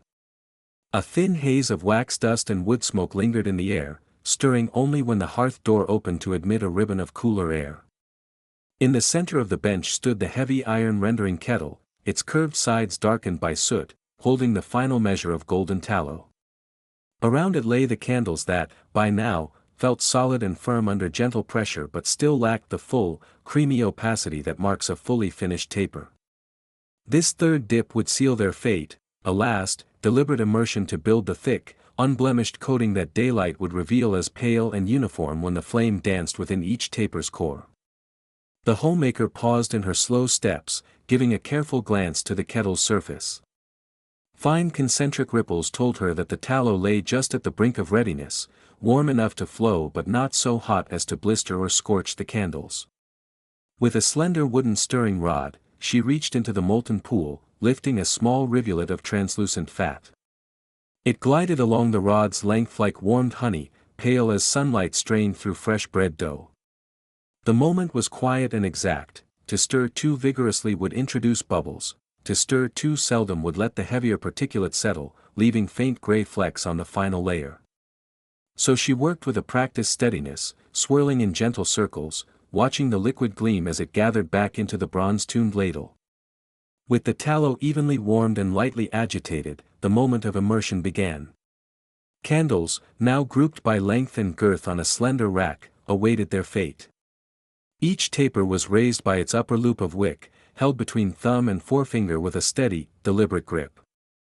The worker's wrist remained rigid but her elbow relaxed, guiding the candle slowly down, deeper than any previous dip. This time, the candle would submerge well past the halfway point, enveloped in the glowing surface. For a breath, the taper disappeared entirely beneath the golden surface. Then she lifted it, scarcely more than an inch at a time, watching the fat peel and fold back upon itself as the new layer settled. The produced coating felt different beneath her fingertips, even though the wax lay hidden. A gentle flex of the candle's base and an almost indiscernible give indicated that the luminous tallow had adhered properly, filling those microscopic gaps and smoothing minor imperfections. For a moment she paused, turning the candle along its vertical axis, allowing any air to escape from beneath the still soft third coat. A few bubbles rose, caught at the brim of the kettle, where she plucked them away with a fine, forked skewer. Each was a potential blemish, an omen of uneven burn once the candle met its flame. Better to remove them now, in the glow of afternoon, than discover them too late in a room heavy with darkness. Between each immersion, the candles rested upon a low rack set a finger's breadth above the hearthstone. There, the warm tallow solidified within a steady draft that had been rigorously kept at bay. A faint current of air, tempered by the thickness of the walls, stilled within this corner, ensuring that no sudden gust would snap off the new layer before it could stiffen. She moved among the half-coated candles like a gardener among seedlings, gently adjusting those that leaned, repositioning any that threatened to stick together as the wax cooled. The work demanded patience. A flicker of impatience and the whole line of candles could drape into one another, creating a formless mass that would have to be redipped, remade, or even discarded. It took 3 measured immersions to reach the desired opacity. The first had given them shape and a faint sheen. The second had imparted breadth and allowed the tallow to knit around the waxen core. The third was a final seal, a judgment that these candles were ready to face the duties of night. After the last dip, the candles were slow-rolled on a plank to align each new layer evenly along the length. Rolling ensured any minor ridge or ripple yielded to the plank's smooth edge. During this motion, small shavings of soft tallow gathered at the base, which the homemaker skimmed away with a slender knife, depositing them into a small pot for future soap-making or polishing. Nothing went to waste where tallow was concerned. As the candles stood upright in their final disposition, they gleamed with delicate luminosity even before a wick had been lit. In their whiteness lay the promise of clear, brilliant light, no hint of mottled gray or lingering soot. The room, now silent but for the crackle of the hearth and the distant toll of the afternoon bell, seemed to respect the moment of completion. Each candle, though still unlit, bore the weight of its impending service, guiding a scholar's quill across parchment, illuminating the weave of a loom in the dim spinning room, or lending comfort to a bedside vigil in the late hours. The homemaker allowed herself a brief reprieve. She wiped her brow with the hem of her linen sleeve, brushing away a few stray beads of sweat and a faint film of wax. She knelt to tend the fire, scattering fresh coals beneath the kettle to keep the tallow warm until the very last candle was dipped. Even now, during the short pause before the kitchen's modest meal and the afternoon rest, she remained vigilant. For each candle must be uniform in body and wick, so that when the night beckoned, there would be no stuttered flame, no sputter of smoke to mar the soft hush of an 18th century home at peace. Thus, the third dip concluded not merely a step in candle making but an act of care, a silent promise that this household would never stumble in darkness, that labor and patience would be rewarded with unwavering light when the sun finally yielded to dusk. And so, with the final candles aligned, ready to cool and rest, the homemaker turned toward the hearth, prepared to stoke the coals for dinner's modest feast, secure in the knowledge that her luminous handiwork would serve the house long into the night. The late afternoon sun filters through the small, mullioned windows of the kitchen, casting long, gentle shafts of light over the rough-hewn table where the household pauses in its day's labors. Outside, the yard is quiet save for the occasional crow and the distant toll of church bells, their bronze voices drifting across fields and barns, marking the hour as one would turn a page in a well-worn ledger. Inside, the hearth fire has sunk to glowing embers, the kettle's warmth long since drawn down to a low simmer. On the broad plank tabletop sit wooden bowls of steaming pottage, thick with root vegetables and barley, and a coarse loaf of brown bread whose crust cracks pleasingly under a steady hand. A slender beam of light slips between the heavy shutters to land on the edge of a pewter bowl, illuminating the faint waft of steam and the oily reflection of the dull metal. The pottage, ladled from a deep cauldron earlier, bears the scent of carrots and onion, of marrow bones slowly boiled to enrich its heft. At one end of the table, the homemaker rests her forearms upon the bench, leaning forward to catch the aroma, her face softened by the gentle glow of afternoon. The household helper, sleeves rolled to the elbow, breaks the brown bread into chunks, passing pieces to each in turn with a quiet nod and a slight smile. All around, the world seems to move at a leisurely pace. Not so long ago, the kettle of tallow was bubbling over the hearth, the scum skimmed carefully with a ladle, the flicker of the flame kept stable to avoid a sudden flare. Wicks had been dipped and set aside to cool, first fine, then thicker layers built up with every immersion. Now, in this respite, those freshly dipped candles hang in a corner of the room, their still warm forms marking the end of morning's toil. They rest there, weightless, in rows of slender white, awaiting the next stage of trimming and polishing. At the table's center, the seated company savors the first spoonfuls of pottage. The household's quiet murmur rises and falls with spoon against bowl, the gentle scrape of knife across bread, and the soft cradle of wood against wood as each finds a place to lean. The helper dips a spoon, lifts it slowly, and closes her eyes as the savory broth touches her lips. A brief sigh of contentment escapes her, as though she tastes not only the stew but the peace of a few unhurried moments. The homemaker watches, wrinkles of care lines eased by this small luxury. From the adjoining pantry, an occasional drip echoes, a drop of fat as it cools, falling from a candle into a shallow tin beneath. It is a reminder that even in rest, the work continues its quiet undercurrent. Yet now, each droplet is welcomed as much as the sound of rain, an affirmation that the wax is settling evenly and the candles are forming their creamy surface. In the hush, that gentle plink-plunk is a metronome of domestic craft, a background to conversation about the day's harvest, the condition of the livestock, and the soft promise of tomorrow's calm.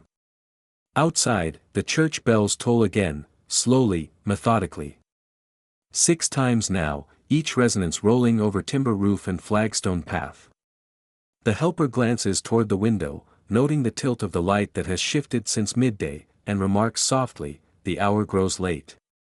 The homemaker nods, gathering up the last spoonful of pottage. She wipes her mouth with the corner of her apron, then reaches for a piece of bread, breaking it apart with deliberate care so as not to spill crumbs into the wood's grain. Once the bowls are emptied, they are set aside to cool, soon to be cleaned and stored until the evening repast. The hearth's embers, banked with small logs, continue to hold warmth, ready to be coaxed back into flame for polishing the candles that hang nearby. For now, however, the room is shaped by the soft hum of daily life, the swish of cloth as the homemaker straightens her sleeves, the faint scratch of flax wicks brushing one another in their driftwood rack, the muted footfalls of a child stationed in the corner, idly turning the pages of a small devotional book by the light of a single window. A hush falls as the last bell sounds, its echo lingering like a held breath. The helper stands, smoothing the folds of her skirt, and moves to gather the bowls. She pauses by the hearth, lifting a glowing coal onto an iron disc, fanning it with a leaf of bark until the spark bursts into flame. The cradle of fire glows anew, promising warmth and illumination. The homemaker follows, dipping her finger into a pot of water to gauge its temperature, preparing to wash the bowls on the stone shelf by the window. The child sets aside her book and fetches soft linen rags from a buckle-hooped cask, returning them with silent eagerness to lend hands where needed. As pot and pans are cleansed, the sun slides further toward the western sky, lengthening shadows across the floor. The helper retrieves a bundle of soft beeswax cloth from a hidden shelf, preparing in her mind the next steps of the day, buffing each candle until its surface gleams like ivory. The homemaker straightens the ruffled linen covering the table, then draws in a slow breath, content in the rhythm of hearth and hand. Soon, the practical reverie of this noonday pause will give way to the next ritual. Each candle will be lifted from its cooling nook, inspected for flaws, and given the final polish that transforms it from a commonplace tool into a vessel of steady, even light. From the tall tapers destined for the parlor to the stubby lights reserved for kitchen chores, every piece will receive its measure of scrutiny. But here and now, the house is bathed in soft symmetry, a moment caught between labor and rest, between midday heat and evening's rising cool. Distant birds call to one another, their evening song a hushed chorus beyond the walls. The helper places the last dried rag back into the chest, the homemaker pauses over the hearth, and the child closes her little book. All three stand for a moment, listening as the bells fade, the birds fall silent, and the world settles into the gentle embrace of afternoon's waning light. And in that tranquil stillness, the simple truth becomes clear: even the most ordinary tasks, dipping wicks, stirring broth, trimming cloth, are threads woven into the fabric of a day well kept. As the final echoes of the church bell dissolve into the quiet, the homemaker and her helper exchange a nod of shared understanding. Soon, they will return to the candles, to the careful staging of each wick and bead of wax. Yet this pause, this soft interlude by the low fire and the empty bowls, stands as a quiet turning point, a breath drawn between the labors of dawn and the precision of dusk. The household's afternoon downtime is at an end, but its peace lingers in every amber glow of the embers, in every whispered footfall, and in every memory etched by the drifting light through the small windows, quiet heralds of the evening yet to come. Late afternoon sunlight spilled through the small, paned windows of the kitchen, casting slender shafts of pale gold across the wide oak table. The hearth's embers had cooled to a dull glow, and the clatter of midday meal had faded, leaving only the soft whisper of settling dust in the air. Here, in this quiet hush, the final stage of candle-making unfolded. No longer did the kettle hiss or the wicks dip with measured courage. Now, each candle, grown firm and gleaming from 3 patient immersions in drawn tallow, faced a more subtle trial. It was time for polishing and inspection. Slowly, the candlemaker lifted a beeswax waxed cloth from the edge of the table. The cloth was soft, supple, and slightly warmed by a brief turn above the hearth's remaining embers. Its surface, rubbed lightly between nimble fingers, exhaled a faint honeyed aroma. The cloth's purpose was twofold: to buff away the faint bloom of tallow that sometimes marred a candle's sheen, and to impart a slender film of pure beeswax, lending each taper a silken gloss that would catch the light more evenly when burned. She began with the slender tapers, tall, elegant forms destined for the parlors and hallways of the home. One by one, each candle was drawn from the haphazard pile on the tabletop and held, stem end upward, in the soft glow of that slanted afternoon sun. With deliberate strokes, she guided the beeswax cloth from base to tip, rolling it lightly around the wax surface. At first, a faint haze peeled away, adhering to the cloth in wispy ribbons. Then, the taper beneath emerged, smooth as whalebone, pale ivory alive with a subtle sheen. The candlemaker turned it slowly, watching how the fading light rippled along its cylindrical length. Faint imperfections, ridges where 2 dips had joined too abruptly, or tiny bubbles trapped near the wick, revealed themselves under her practiced gaze. If a small flaw appeared, a faint seam too pronounced, a slight bulge where the tallow had settled unevenly, the candlemaker did not despair. With the soft cloth, she gently coaxed the wax back into place, ironing it with patient friction until the blemish fell away. But should the defect appear too grave for mere buffing, a taper too slender to bear a full evening's burn, or a crease more akin to a wrinkle in a reed, she would set it aside for remelting. These imperfect specimens would return to the kettle on another day, their tallow reclaimed and drawn again through fresh wicks. When the slim tapers stood at last in a neat row, each identical in hue and form, the candlemaker turned her careful attention to the shorter kitchen lights. These stubby candles, destined for hearthside cooking or swift bursts of illumination, bore a sturdier aspect. Their stouter bodies often retained faint ridges where successive layers of tallow had heaped, and they sometimes bore tiny flakes shed during the cooling process. Here, the beeswax cloth performed its most vital duty, to smooth away such flakiness and round the edges, producing a candle that would burn evenly despite its squat proportions. She rubbed each stub with firm, circular motions, holding it by its wick to avoid smearing the polished surface. The soft buzz of cloth against wax filled the silent room, interrupted only by the creak of floorboards under the weight of her shifting stance.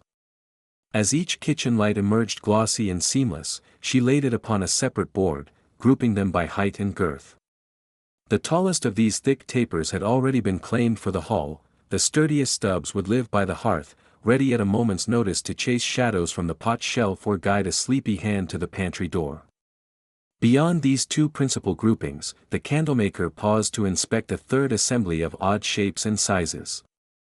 Among them lay the remnants of off-cuts, shorter stubs left over from trimming, slender but too tapered candles, and a handful of lightly charred wicks that bore scars from early testing. She examined each piece with a discerning eye. Those that measured no less than 2 fingers in length, with firm wax walls at least half a thumb thick, might serve as bedside lights or quick lantern candles. The rest, fragments too thin or too short, were laid aside in a small wooden trough. Here they would await the kettle's second life, a brief re-rendering to yield their tallow once more. Throughout the polishing, the candlemaker worked in serene concentration. Outside, a light breeze stirred the bit of lace curtain by the window, carrying the faint scent of lavender from the herb garden beyond. Inside, the room held the residual warmth of the hearth and the faint, comforting odor of honeyed wax mingled with lingering tallow. The candlemaker paused now and then, lifting a polished taper to the light and turning it slowly, her gaze thoughtful. Perhaps she recalled the earliest dips of dawn, when the kettle had steamed before the sun's first climb. Perhaps she listened to the quiet hum of her own breathing, timed to the gentle rhythm of cloth upon wax. When every candle of suitable form had received its sheen, the candlemaker stood back and surveyed her work. On one long board lay the elegant tapers, each precisely 8 or 10 inches tall, slender as reeds yet firm enough to stand straight in the carved iron sconces. On another board sat the stout kitchen lights, thick-bellied and squat, ready to serve at the hearth's side without wobble or waste. In the wooden trough at her feet lay the cast-offs, candle fragments, offcuts, and misfits, all destined to return to molten form. Between these three groups ran a clear line of purpose, a quiet order brought forth by patient hands.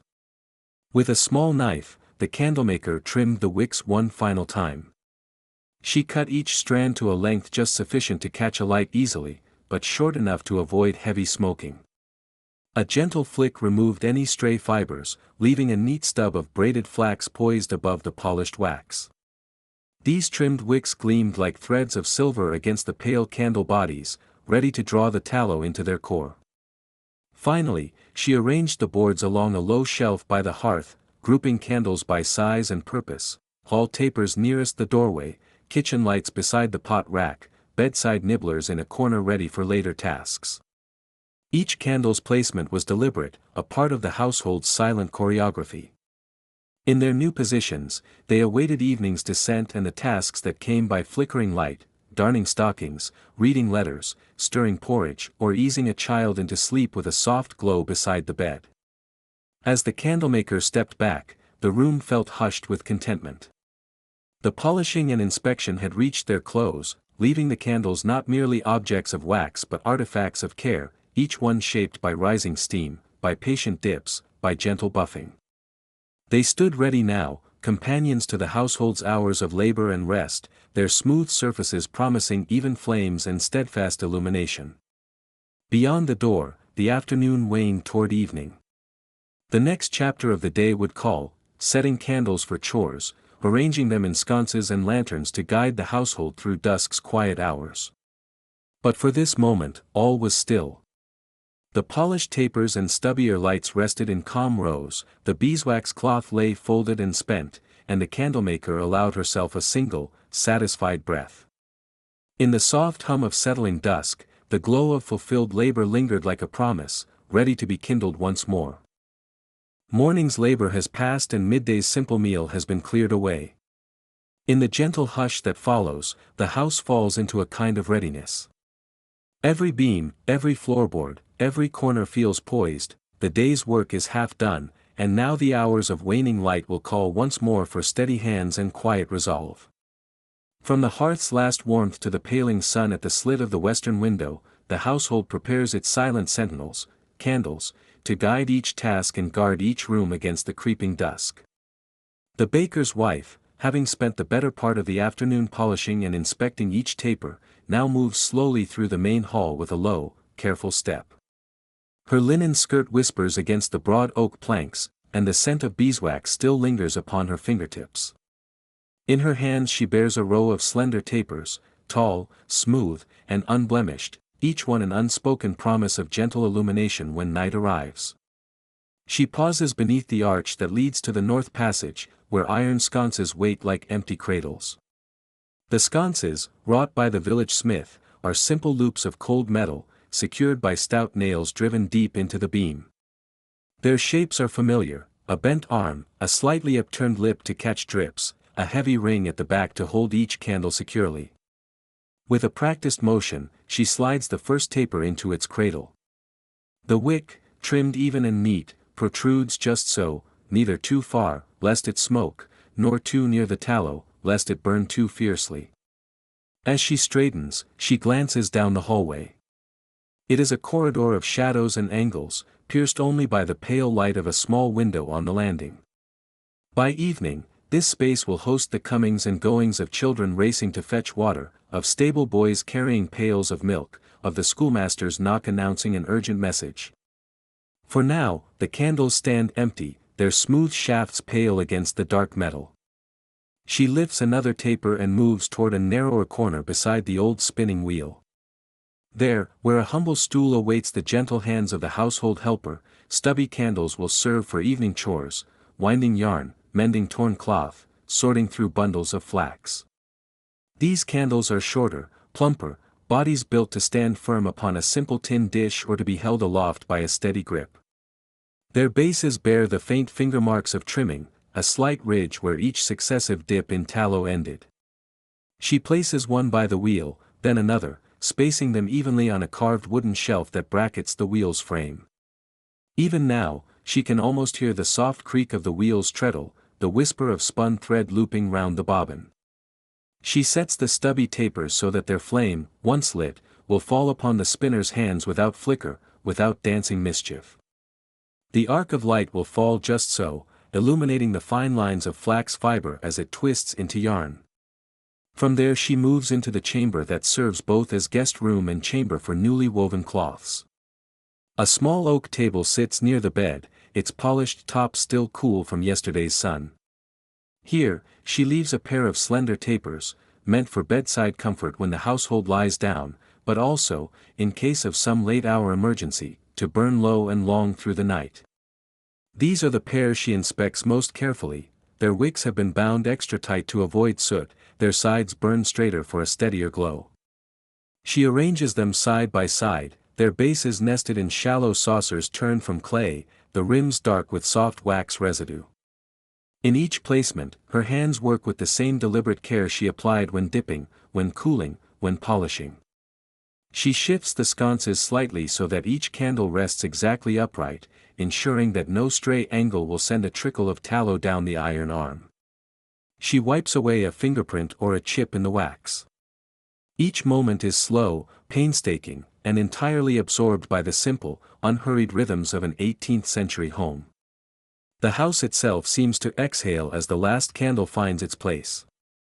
The afternoon light, as though acknowledging the ceremony, slips even lower in the windows. Beams shine gold against the worn plaster, a shaft of light lands on a curling wick and catches it like a promise.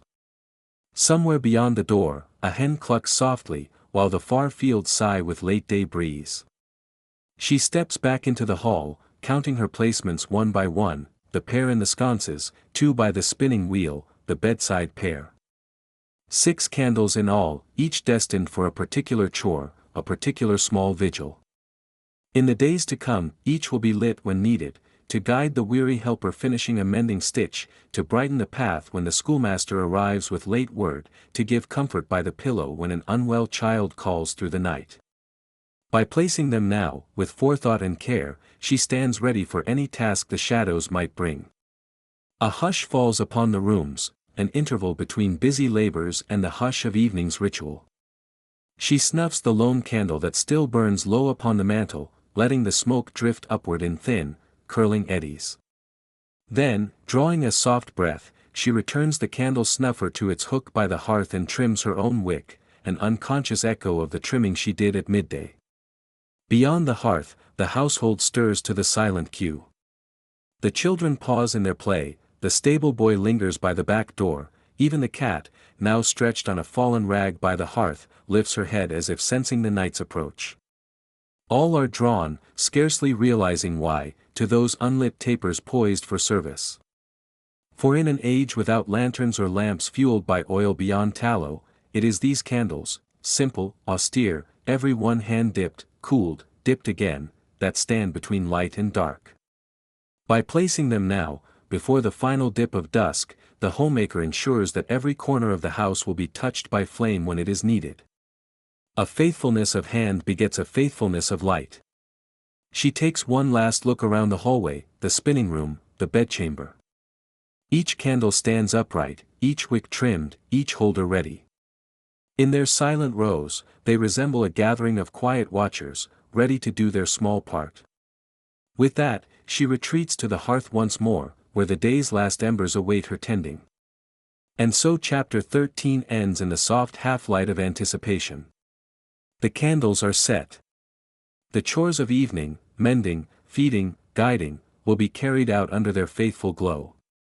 Soon the hearth fire will rise again, and then, as dusk gives way to night, these simple sticks of tallow and wick will stand guard.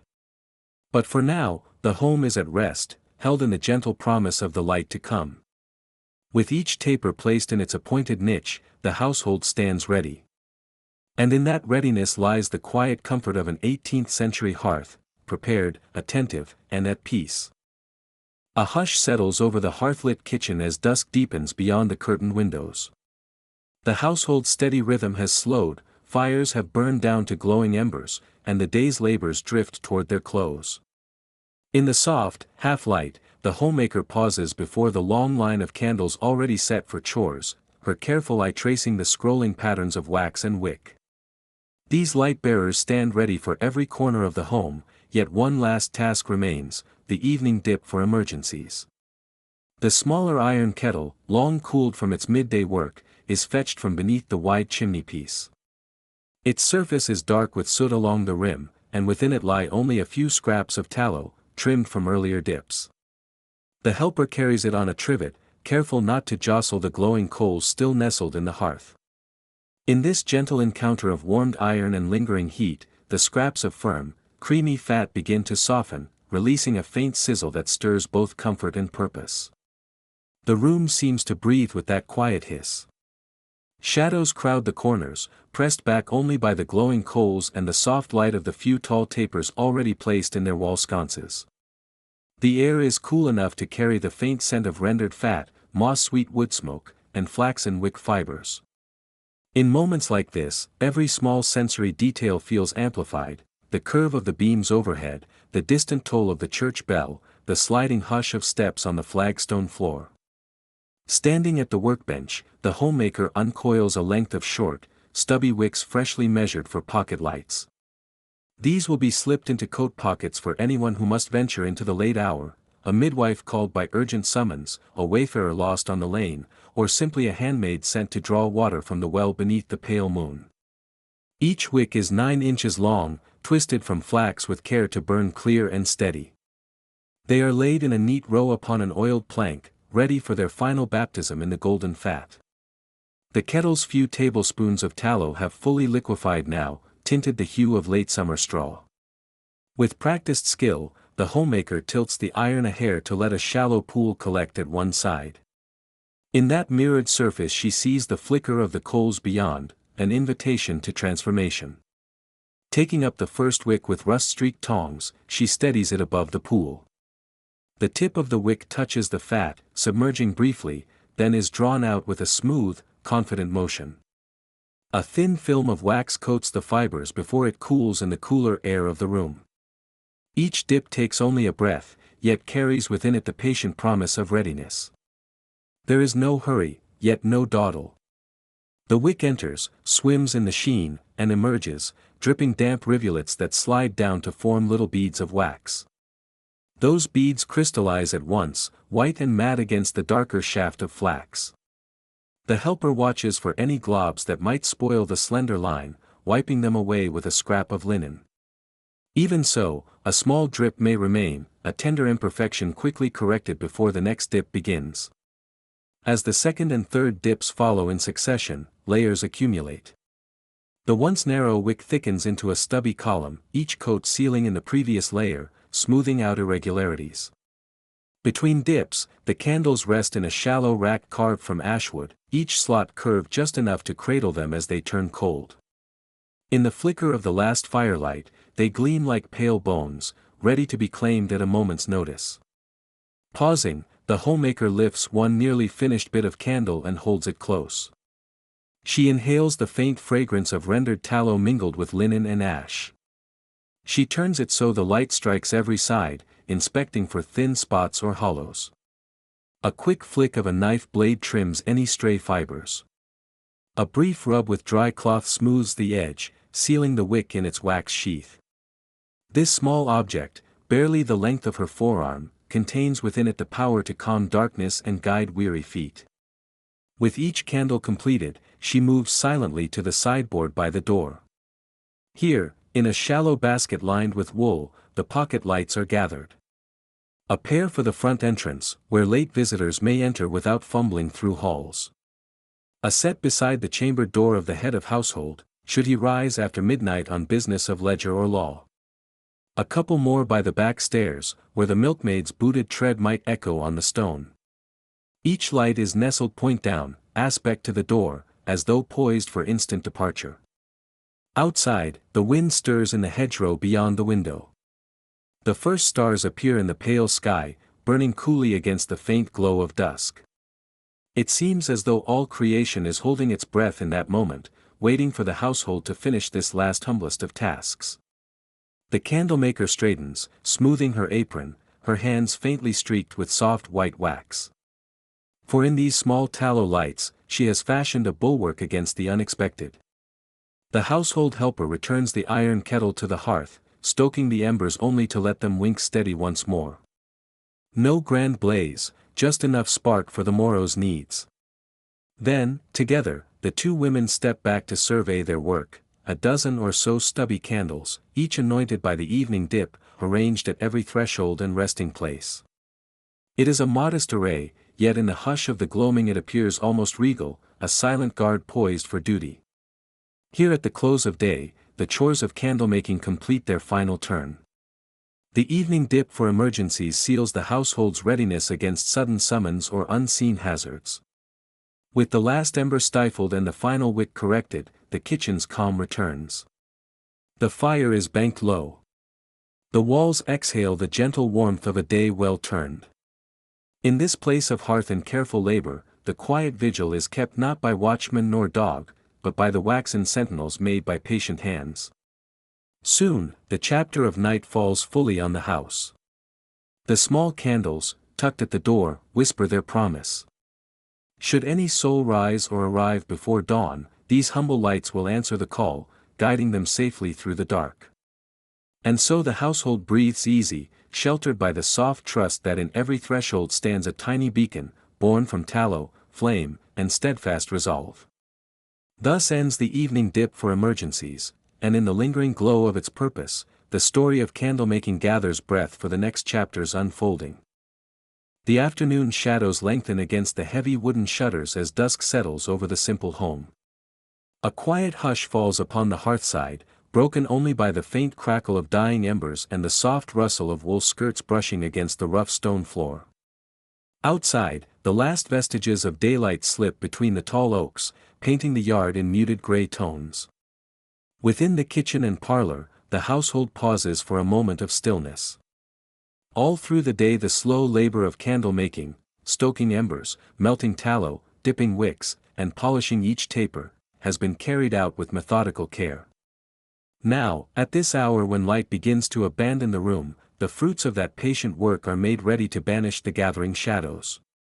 Margaret, the baker's wife and steady guardian of the hearth, rises from her low stool and moves deliberately toward the old iron stand near the fireplace. In her apron pocket she carries a small pouch of flint and steel, the simple yet indispensable tool for kindling flame in any corner of the house. Her hands are steady, though her heart quickens with a familiar quiet anticipation. Each spark she summons tonight will mark the triumph of human labor over deepening dusk, and each tiny flame will serve as beacon and comfort through the long evening ahead. She opens the small wooden box that holds the tinder, dry cedar bark and a handful of fine char cloth, remnants from last night's embers, saved and woven into a delicate nest. The flicker of candlelight accompaniment illuminates the blackened cloth, giving it an almost crystalline sheen. Pressing the flint rod against the hardened steel in her palm, she draws a controlled, swift motion. The steel strikes the flint with a muted ring, and a single bright spark arcs down onto the waiting char cloth. For an instant the ember glows like a contained star, suspended in midair. With steady breath, Margaret brings the char cloth toward the hearth's small, sheltered recess, nestling it among slender sticks of seasoned kindling that have been arranged to catch the glow. In that moment, the entire room holds its breath. A faint orange gleam appears, trembling among the twigs. With practiced care she fans the ember, strengthening its glow until the slender sticks begin to smolder and hiss. Then, at just the right instant, she gently breathes life into the embers, and a tiny tongue of flame springs into being. It is as though a secret pact has been made, the household's labors of the day now converge in this single living ember, ready to expand into full candlelight. From the hearth, Margaret takes up the first of the freshly made tapers, tall, creamy white candles that have rested since their final immersion this afternoon. Each wick has been trimmed, each surface rubbed smooth with a soft cloth, and now each stands poised on its own small iron candlestick. She brings the newly kindled flame close to the end of the nearest taper. For a moment, The room is edged in dusky half-light, the ghosts of earlier toil still faintly visible on the walls. Then, with a slight inhalation, she touches the flame to the wick. It hisses softly at first, as the pure tallow at the tip softens, then settles into a slender, steady flame that leaps upward in a quiet celebration of light. One by one, Margaret lights each taper arranged along the mantel. The room responds in kind. Where once there were deep shadows hanging beneath the exposed wooden beams, soft glowing halos appear, dancing on the rough-hewn surfaces of the ceiling. The subtle ridges and knots in the oak overhead take on new warmth. The small table in the corner, still set from the afternoon meal with its plain pottery bowls and wooden trenchers, is brought to life once more, as though the flickering luminescence itself invites the family to gather once again around simple fare. The candles on the windowsills cast gentle bands of radiance across the glass panes, reminding all within of the boundary between the safe glow of home and the dark of the night outside. Margaret steps back to survey her work, ensuring that each flame stands straight and true. A few small blows of breath correct the angles, coaxing any flicker back toward a steady glow. In the warmth of candlelight, she notes the even ribbon of melted wax beginning to pool slightly around the base of each wick, a sign of well-tempered tallow and properly twisted cord. The candles she made this morning, beginning with the first thin coats and gradually building to a deep opacity, now shine in testament to each step of the day's labor. Nearby, on a low table by the hearth, rests a small stack of stubby, pocket lights. These short candles were given a final, hurried dip in the smaller kettle early this evening, meant for late arrivals or unexpected tasks in the gloom. Margaret reaches for one of these shorter tapers, lighting it from the nearest hearth candle, and sets it on a simple iron hook by the door. It will serve as guard and guide for any visitor braving the dark lane outside, ensuring they can find their way without bringing unsettled shadows deeper into the house. With all corners now touched by soft radiance, the room seems to exhale. The long, low bench beneath the window invites weary shoulders to rest. The spinning wheel, once idle since dusk, catches the light upon its turned spindle and gleams invitingly. The small chest in the corner, filled with unused and imperfect candles reserved for remelting, lies silent, its contents demoted from perfection but no less important to the household cycle of making and remaking. Margaret straightens her shoulders and inhales the mingling scents of warm tallow and drying wood smoke, a comforting perfume unique to homes where the hearth is both heart and hearthstone. She glances toward the opposite chamber, where her husband has already begun to arrange a low stool and a narrow table, knowing that soon the family will gather there. Stories will be told tonight, letters read by the candle's glow, threads will be woven and patched by hand. Each flame stands ready not merely as tool but as witness, to the simple round of domestic life and the quiet labors that sustain it. Stepping back into the deeper glow near the hearth, Margaret allows herself a small nod of satisfaction.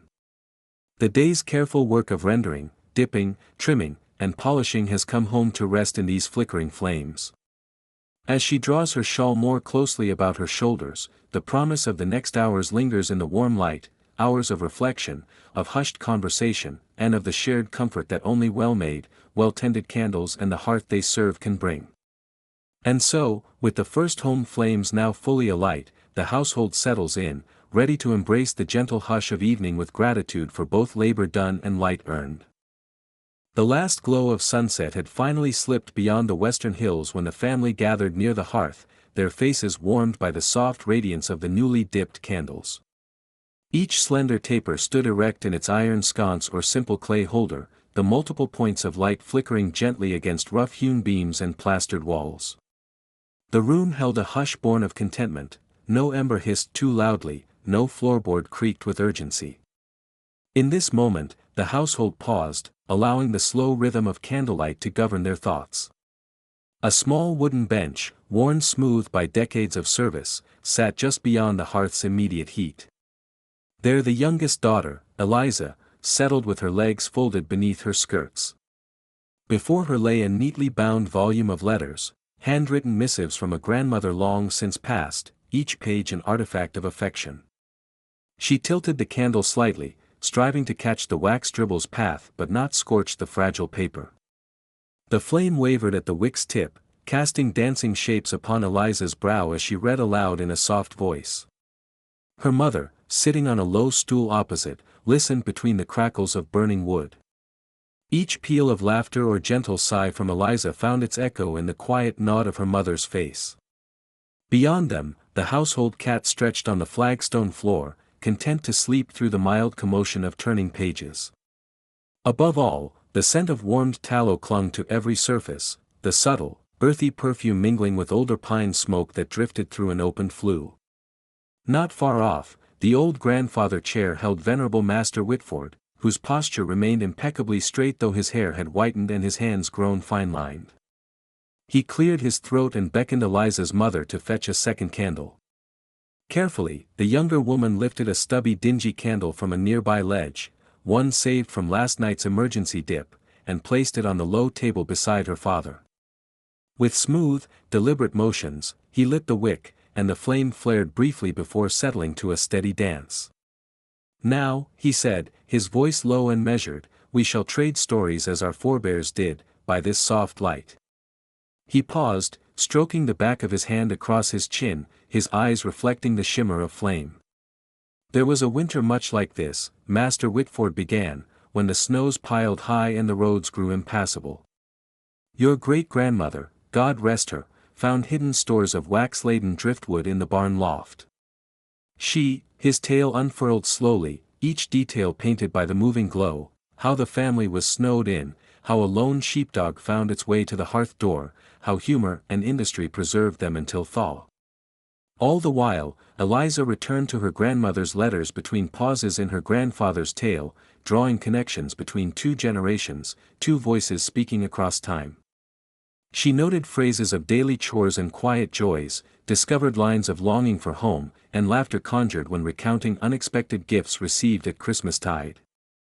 As she read, the candlelight flickered across her eyes, revealing the wonder stirred by words now centuries old. In that chamber, time seemed to suspend itself between breaths. Outside, the wind moaned through the chimney, rattling shutters in gentle protest. Inside, the children whispered questions, about how hard it must have been to fetch water in snowdrifts, about the taste of a Christmas pudding last seen decades ago, about the manner of lighting lamps when oil ran low. Master Whitford answered each query with the same deliberate calm he brought to tending the hearth fire itself, unhurried, full of descriptive warmth. The faint aroma of melted tallow, sometimes clinging sweetly to fingers that brushed near the flame, blended with the aroma of damp wood drifting down the chimney. It was a scent that spoke of care and craft, of seasons turned and turned again beneath human hands. Throughout the room, every smooth wooden surface and every dull iron kettle bore witness to candlelight's quiet influence. Shadows lengthened and shortened as if in companionship with memory, each beam and sconce imparting a gentle reassurance against the gathering darkness beyond the walls. Eliza closed her grandmother's letter book at last, laying it gently upon the table. She sighed, a sound mingled with relief and the slightest sadness, for who, having heard words from another age, sleeps easily upon such resonance. Her mother rose to replace the letter book on the high shelf, then returned to recollect her knitting, her needles clicking in accompaniment to the crackling fire. By the hearth, the cat uncrossed its paws and stretched luxuriously, as though the ambient glow were its only concern. Master Whitford, eyes bright with recollection, leaned forward in his chair. "And in that winter," he said, "we learned that the smallest light can bear the greatest weight. It guides the mind through loneliness, stirs the heart with companionship, and reminds us that each moment we shape, by word or by labor, becomes the candle in another household's hearth." His words drifted across the gathering as gently as the drifting smoke. In the corner, a small girl named Martha pressed her hand to the cool wall, feeling the warmth seep through. She watched the ribbon of smoke corkscrew toward the flue, imagining it weaving around ancestors long forgotten. Each candle in that room was a testament to patience, dipped layer by layer through early morning chill, shaped and trimmed in midday's hush, polished and placed for this very instant. And now, in this calm of deep evening, they offered solace and unity. Above their heads, the beams darkened to ochre under the gentle alchemy of wax and wick. The hearth's edge glowed red where embers remained, kept alive by a final scattering of ash and a breath of cooled air. In this glow, the family shared more than stories. They held in common an unbroken line of nightly devotion, of simple tasks wrought by hand, of the quiet pride that comes from meeting a day's needs by one's own steady measure. As the old man closed his story, Eliza resumed reading one final letter. The voice on the page spoke of future hopes, a daughter's wedding, a new grandchild, the certainty that life endures. She read to the end, placing the letter beside the others, then folded the margins inward as if in silent prayer. Outside, a gust rattled the door latch, but no one stirred. Their sanctuary remained intact behind stout walls and living flame. Within that room, the soft chorus of turning pages, clicking needles, and low voices persisted until each story had found its close. When at last the candles had dwindled to gentle stubs, the family exchanged glances bright with shared contentment. They would soon retire to their beds, some eager for warmth, others still eager for the last ember's counsel. But for now, they lingered in the quiet that volume and tale and scent of warm tallow had wrought. And in that shared stillness, chapter 16 found its resolution, not in dramatic flourish, but in the simple act of presence. Here, beneath humble timbers, candlelight helped them to feel less alone. Here, each drop of wax held a memory, each flicker a promise. And here, they prepared their hearts for the tasks that awaited at midnight's turn, a final glance for leaks in the candle seams, a hush before the hearth was banked, and the knowledge that even darkness can be made gentle by patient hands and modest light. Thus ends this quiet chapter of evening reflections, setting the stage for the subtle ministrations of late-night repairs and the careful extinguishing of hearth fires that follow, ensuring that the labor of the day is honored until the first whisper of dawn. Well past the hour when church bells have fallen silent and the world beyond these timbered walls drifts in quiet slumber, the hearth's last embers glow a gentle red, offering scant warmth against the cool draught of an autumn night. The household's labors have long since yielded their fruits, candles are made, fires banked, supper cleared. Yet one small duty remains, so subtle that even the softest footfalls might disturb the hush. Here in the side room, beneath the low beams blackened by decades of smoke, the candle rack stands half empty, each stub holding vigil in the wavering lamplight. Shadows dance on the rough plastered walls, shadows of tools and flame, of ragged lengths of flax and dimpled lumps of tallow. It is in this delicate hour that imperfections are discovered, each uneven drip, each slender seam that has drawn too long in the cooling air. A hush settles as the baker's wife, Anna, moves forward. Her skirts drag softly across the wide floorboards, their grain worn smooth by 100 passing feet. In one hand she carries a small bucket of lukewarm tallow, still fluid from the quick reheating at the far side of the hearth. In the other, a handful of clean rags and a narrow-bladed knife whose edge gleams in the candlelight. She pauses beneath the low window, takes in the steady, breathing hush of the sleeping household, the rhythmic rise and fall of her own chest, the distant creak of a settling joist, the faint drip of condensation from the eaves outside.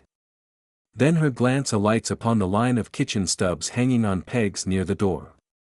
One stub, scarcely half a foot in length, stands finished yet flawed, a sluggish seam of wax running down its side like a tear frozen in time. The seam begins at the collar, where the wick emerges, and trails in an irregular rivulet to the stub's base. There it thickens into a bulge that will burn unevenly, sputtering and casting soot when first lit. In a household that prizes even, bright lights, where every meal, every drawn-out letter reading, must rest upon a faithful flame, even so small a flaw cannot be left to mar the night's tasks. Anna kneels before the stub. She tucks her skirts aside, settles on one knee in the cool hush. With a gloved hand, she lifts the candle by its base, tilting it beneath the trembling glow. The seam's shadow appears stark against the warm, ivory surface, an imperfection in an otherwise smooth taper. She runs the knife's tip along the rivulet, careful not to cut too deeply, merely loosening the rough edge. The blade yields a thin shaving of wax that falls to the floor with a soft patter. Anna gathers the shaving with her rag, pressing it gently to test its pliancy. Even room-temperature tallow might warm and mold under slight pressure, yet it will not adhere cleanly to the hardened candle without a touch of new fat. She sets the stub aside on a scrap of linen, arranged atop a low shelf near the hearth. Then, with practiced calm, she rises and fetches from a hook the small iron pot in which she has reheated a fresh batch of tallow. Flames from the rear of the hearth lick warmly beneath it, coaxing the yellowish mass to a gentle, fluid state. She lifts the pot carefully, mindful of its red-hot handle, and brings it forward. The liquid surface shimmers in the candlelight, ripples forming where she peers too closely. A faint scent, sweet, pungent, reminiscent of summer pastures and smoky kitchens, wafts up, mingling with the chill air and the softer perfume of damp wood. Holding the stub upright between thumb and forefinger, Anna inclines it toward the molten tallow. Her movements are deliberate, unhurried. She dips only the flawed portion into the fat, guiding the seam's edge to the surface. For a moment, the viscous liquid laps around the taper, only just coating the base of the seam. She withdraws the stub, careful to keep its wick well above the fat's reach. The tallow pools in the crevice, smoothing over the roughness like mortar filling a cracked wall.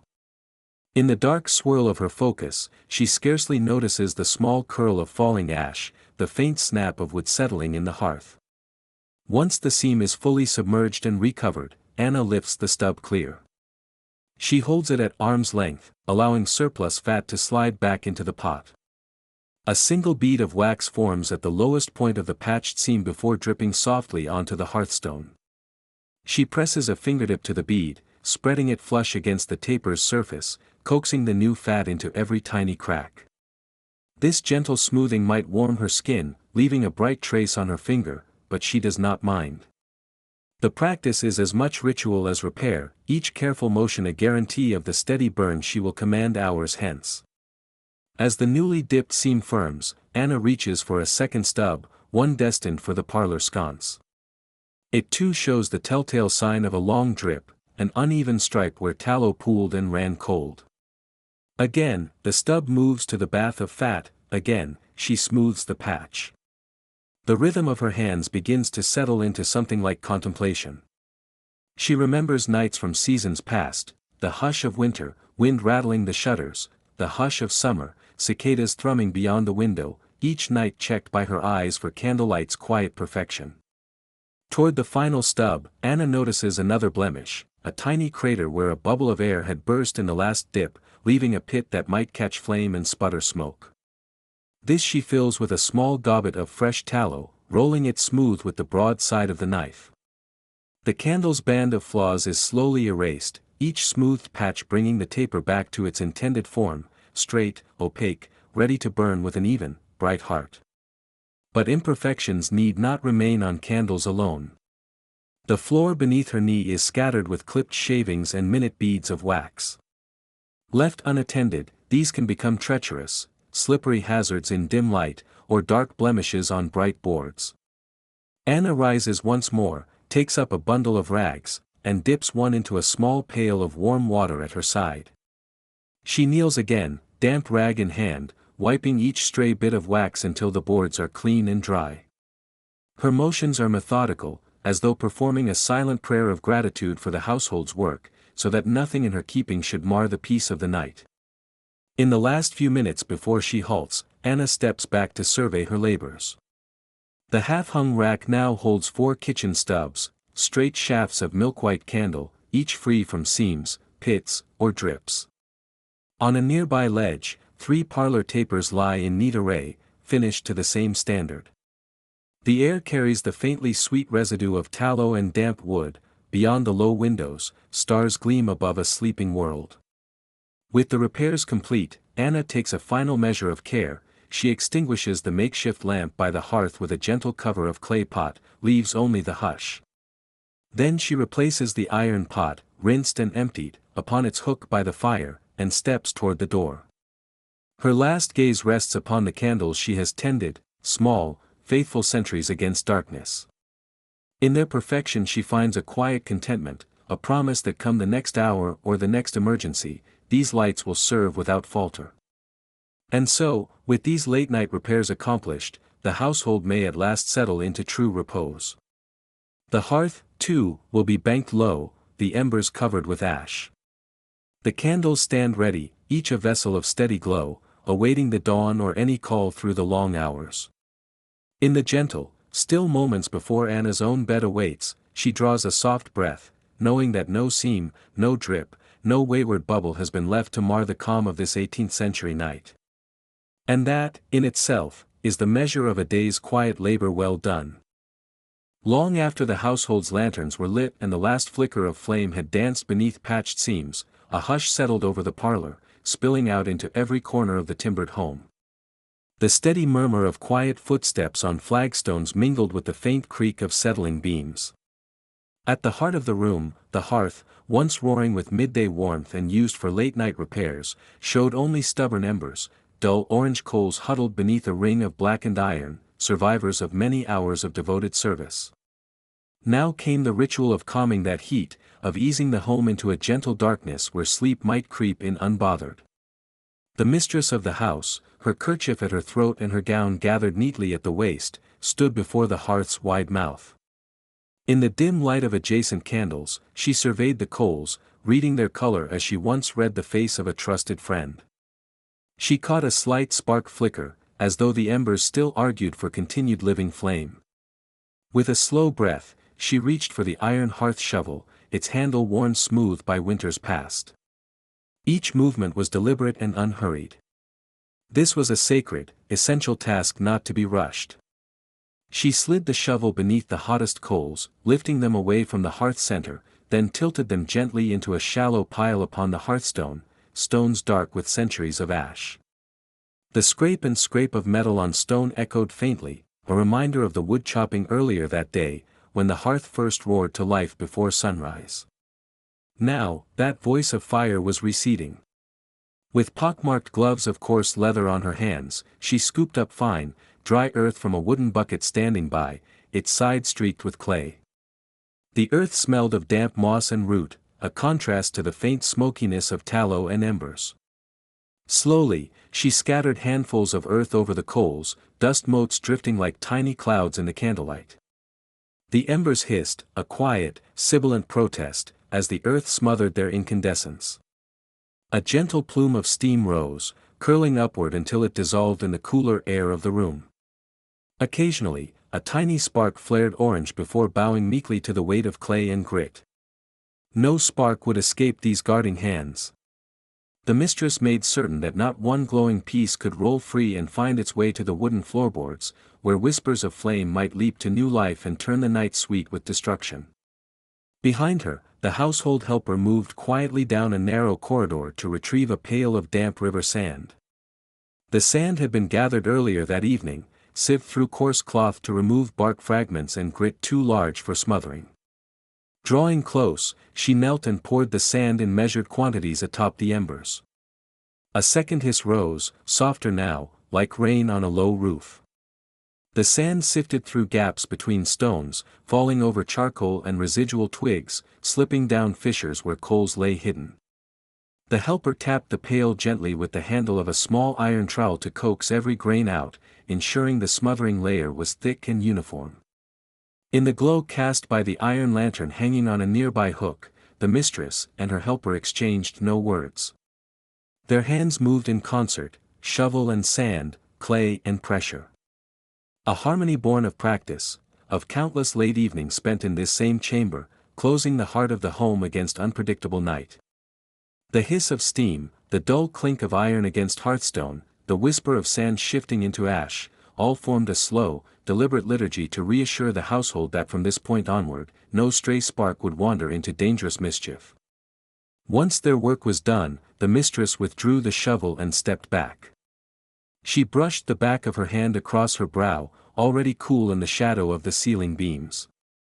In front of the hearth lay a shallow mound of ash-stippled sand, hiding beneath it the last breaths of heat. The surface showed no faint glow, no movement, only a matte gray pocked with tiny puddles of condensed steam. It was a silent testament to the end of the day's labors and to human vigilance against the ever-present threat of fire. With this assurance, the mistress turned toward the wall display of unlit candles, rows of creamy tapers and stubby kitchen lights, carefully arranged on wooden pegs. Their smooth surfaces reflected the faintest gleam of the remaining lantern's wick. Some were tall and slender, destined for the parlor's iron sconces when another dusk would come. Others were short and robust, meant to serve at the spinning wheel or beside the cook's hearth in the early hours. They stood together as silent guardians of the next day's tasks, ready to be called upon at any moment should the need arise. She selected a single, thick candle from the middle row, checking its wick's length with a careful eye. In the quiet, she noticed again the subtle ridges where layers of tallow had settled in successive dips, each layer a testament to hours spent coaxing these lights into being. She dipped her fingertip into a small pot of clean water and flicked a drop of moisture at the candle's base. It popped and sizzled, then fell silent. The wick remained unlit, cast into shadow until sunrise. This tiny ritual was not one of extinguishing but of assurance that each candle was sound, free of imperfections that might make it unreliable when next it was set aflame. All around, the house had grown still. Upstairs, a child turned in his bed, murmuring dreams as soft as the hush that now enveloped the room. The nails in the oak floorboards relaxed in the cooling night air, sighing faintly. Even the iron lantern, swinging gently from its hook, gave off a low clicking sound as its hook scraped ever so slightly against the wooden beam. Beyond the front door, the wind rustled dead leaves under the eaves, yet here within, only the careful breathing of sleep-ready bodies and the memory of hearth heat remained. The mistress closed her eyes for a brief moment. She breathed in the mingled scents of ash and aged wood, of tallow and beeswax, of earth and sand. All these aromas, distinct and unhurried, formed the home's evening signature, a bouquet of humble labor and steady rhythm. With one final glance at the hearth, at the cold mound that once glowed so fiercely, she signaled the helper to draw the heavy hearth curtain across the iron screen.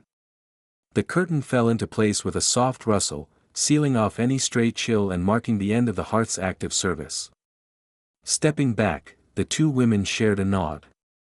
No words were needed, the work spoke for itself. The hearth's embers were safely tamed, the coals smothered in earth and sand, the last flickers stifled beneath the vigilant care of human hands. They had closed the day's cycle of flame, from the first pre-dawn fire to the final extinguishing at night's close. Outside, darkness stretched its velvet cloak across the yard. Inside, unlit candles waited like silent sentinels, ready to carry on the household's work come the next day's light. Thus, the hearth lay quiet, for now, banked low against the wooden walls, a resting promise of warmth for morning. The household, too, could rest, its labors paused in a calm, trusting darkness. And in that stillness, as the embers slipped entirely into cold ash, the home exhaled, content in the knowledge that the night, though deep, was tended and safe. Beneath the low ceiling beams, in the half-light left by the dying embers in the hearth, the household settles into the final, hushed rhythm of the day. Outside, the wind stirs in the eaves; inside, only the soft creak of floorboards and the distant ticking of an old clock break the stillness. From the corner beside the great oak table comes the soft scrape of iron against stone as the homemaker rises to retrieve two heavy lanterns. These are the night watch lanterns, stout frames of blackened iron, their glass panes smudged with the faint haze of former flames, and their handles looped in sturdy rings. In their depth, each holds a single, thick taper of pure tallow, dipped in careful layers through dawn and midday and dusk, now ready for one last duty before slumber. Stepping nearer to the embers, she places a lantern upon a low bench by the hearth's edge. The lantern's door hinges open on silent brass pivots. Fingers, brushed by the rough grain of the iron, lift free the candle from its snug wooden socket, then set it gently upon the stone hearth. She studies its pale body; its creamy, ivory surface bears the subtle ridges of successive dips, each layer telling of morning light, midday heat, afternoon rest, and evening dips. Here, in the almost total darkness, that quiet stratification is almost visible to the eye, thin bands of wax that no longer shine, but gleam softly in the last glow of the coals. She reaches for a pair of small shears and drifts her gaze across the candle's wick. A minute trimming is needed; the charred tip of flax must be coaxed back to a precise length, no more than 1/8 of an inch, so that the flame will burn cleanly, without flicker or flare. Snip. The trimmed wick rests, neat and stubbed, a promise of steady burn. Casting a glance at the smoldering coals, she takes a flame from the hearth, tipping the candle into the oldest embers until it bursts into a brittle orange spark.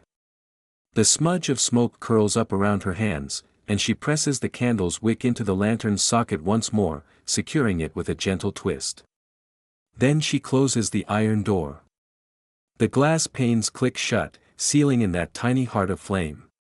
Behind her, the second lantern stands ready on the bench. The same ritual repeats: lift, inspect, snip, ignite. The caretaker moves with deliberate calm, as though each gesture were a measured breath in the body of the home itself.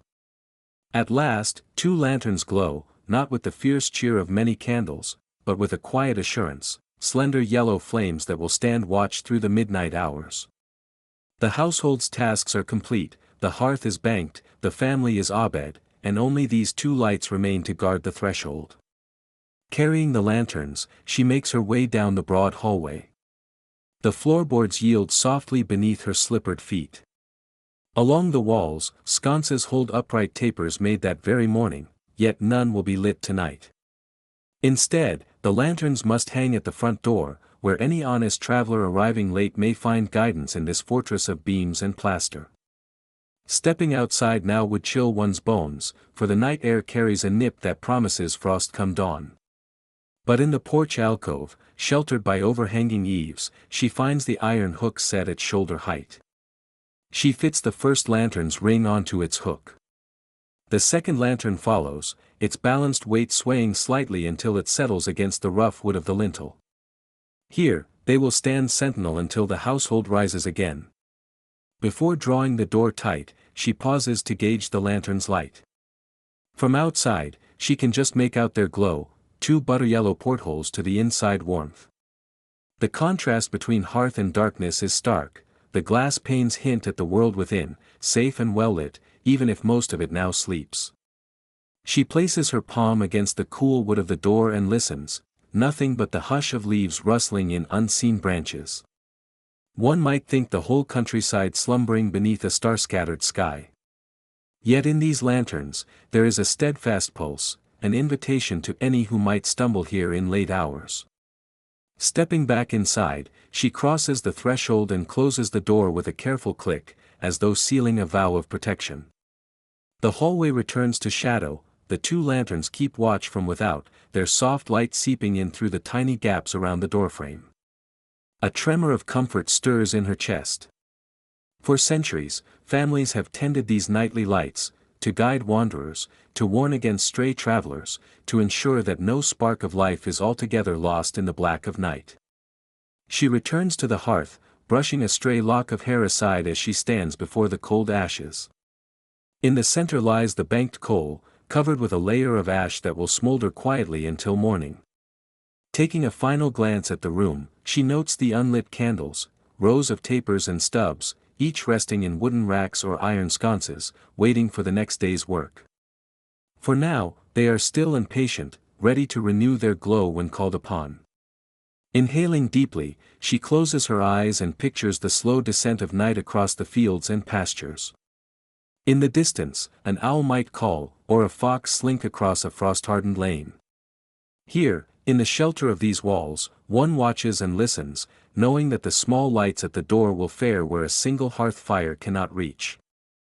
The household is bound to its community, to the calling of those with duties in the barn, to the traveler seeking a warm hearth, to the quiet scholar returning from late reading in candlelight.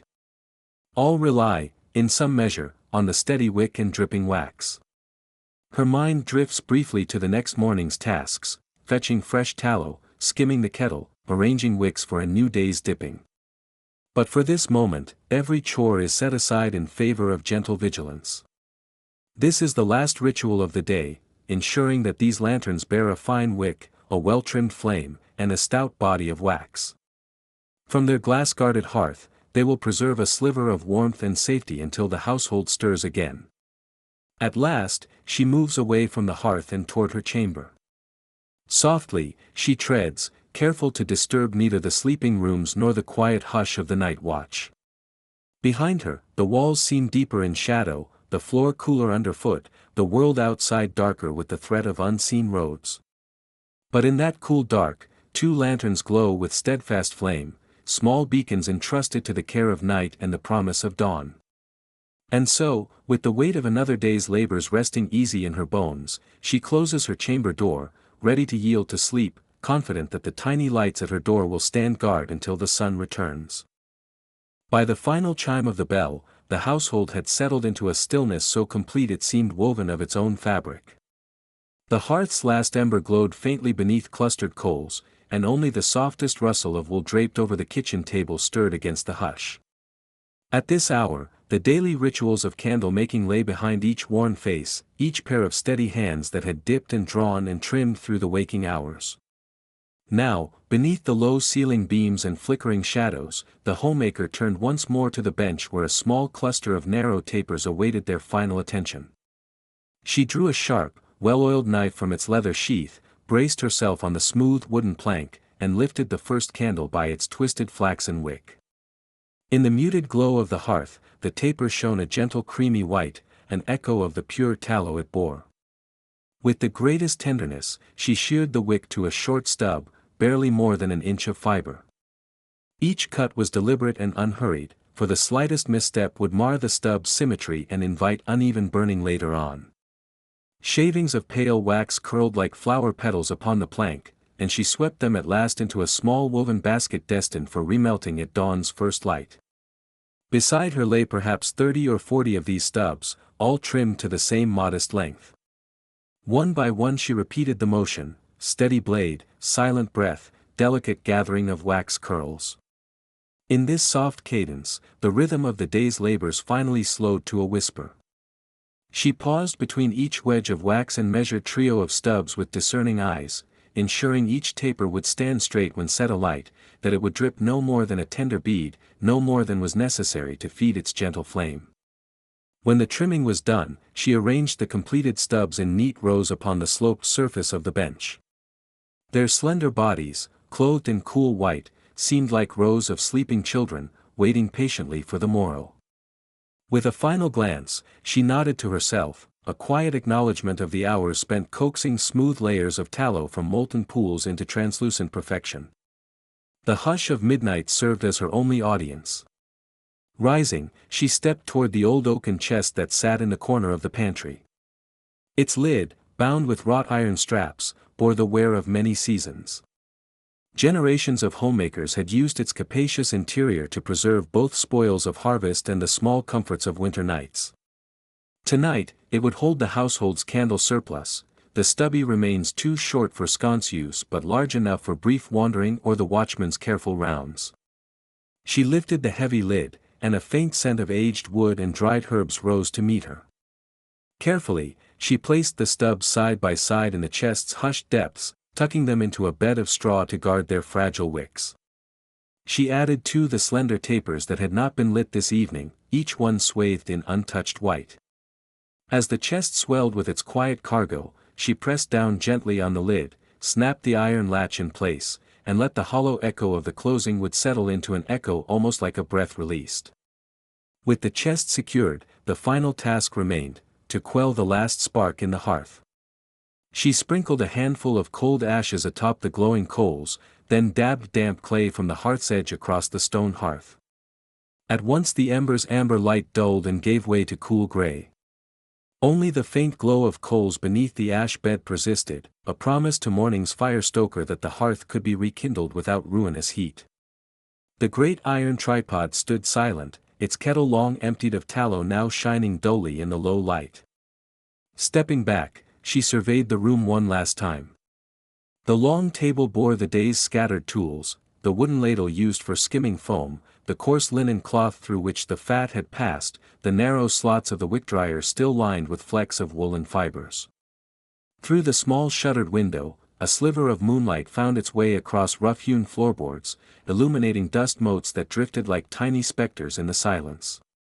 She snuffed the small rushlight beside the table, flicking the ember-tipped end dipped in pungent grease into a dish of sand. For a heartbeat the lamp's flicker shivered in the darkness, then winked out, leaving the cottage wrapped in gentle obscurity. Only a single lantern, set upon the doorway's latch earlier in the evening, cast just enough glow to guide a late traveler's path. The homemaker moved along the corridor to her chamber, a low garret room warmed only by waning embers and the body heat of two coarse blankets folded at the foot of a straw-filled mattress. The rough mattress lay upon simple wooden slats, and a single feather pillow promised its soft reprieve. She slid between the blankets, the linen against her skin still cool, and drew them up beneath her chin. A final glance at the barred window revealed pale stars drifting across the sky. The quiet rhythm of her breathing, so often quickened by the long hours of labor, slowed to match the steady pulse in her temples. In the close hush she could hear the distant toll of the village bell marking midnight, each clang a subdued note that echoed across sleeping fields. She thought of the tapers trimmed and stowed, of the chest closed against curious fingers, and of the soft wax curls destined to return to the rendering kettle when dawn's first light peeked over the horizon. In that flow of labor from yesterday to tomorrow, there lay a steadfast comfort.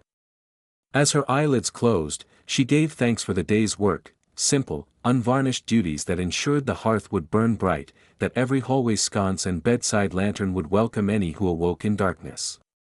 In the quiet morning of midnight, the solemn rounding off of hours spent in honest toil, she found a gentle peace. Outside, the world slumbered under a shimmering veil of stars. Inside, the soft shape of her breath marked time until morning's call. And so, in the calm of an 18th-century home at rest, she surrendered to the soft chorus of silence, knowing that with the rising sun, new embers would glow, new wicks would be measured, and the slow, deliberate dance of candle-making would begin once more.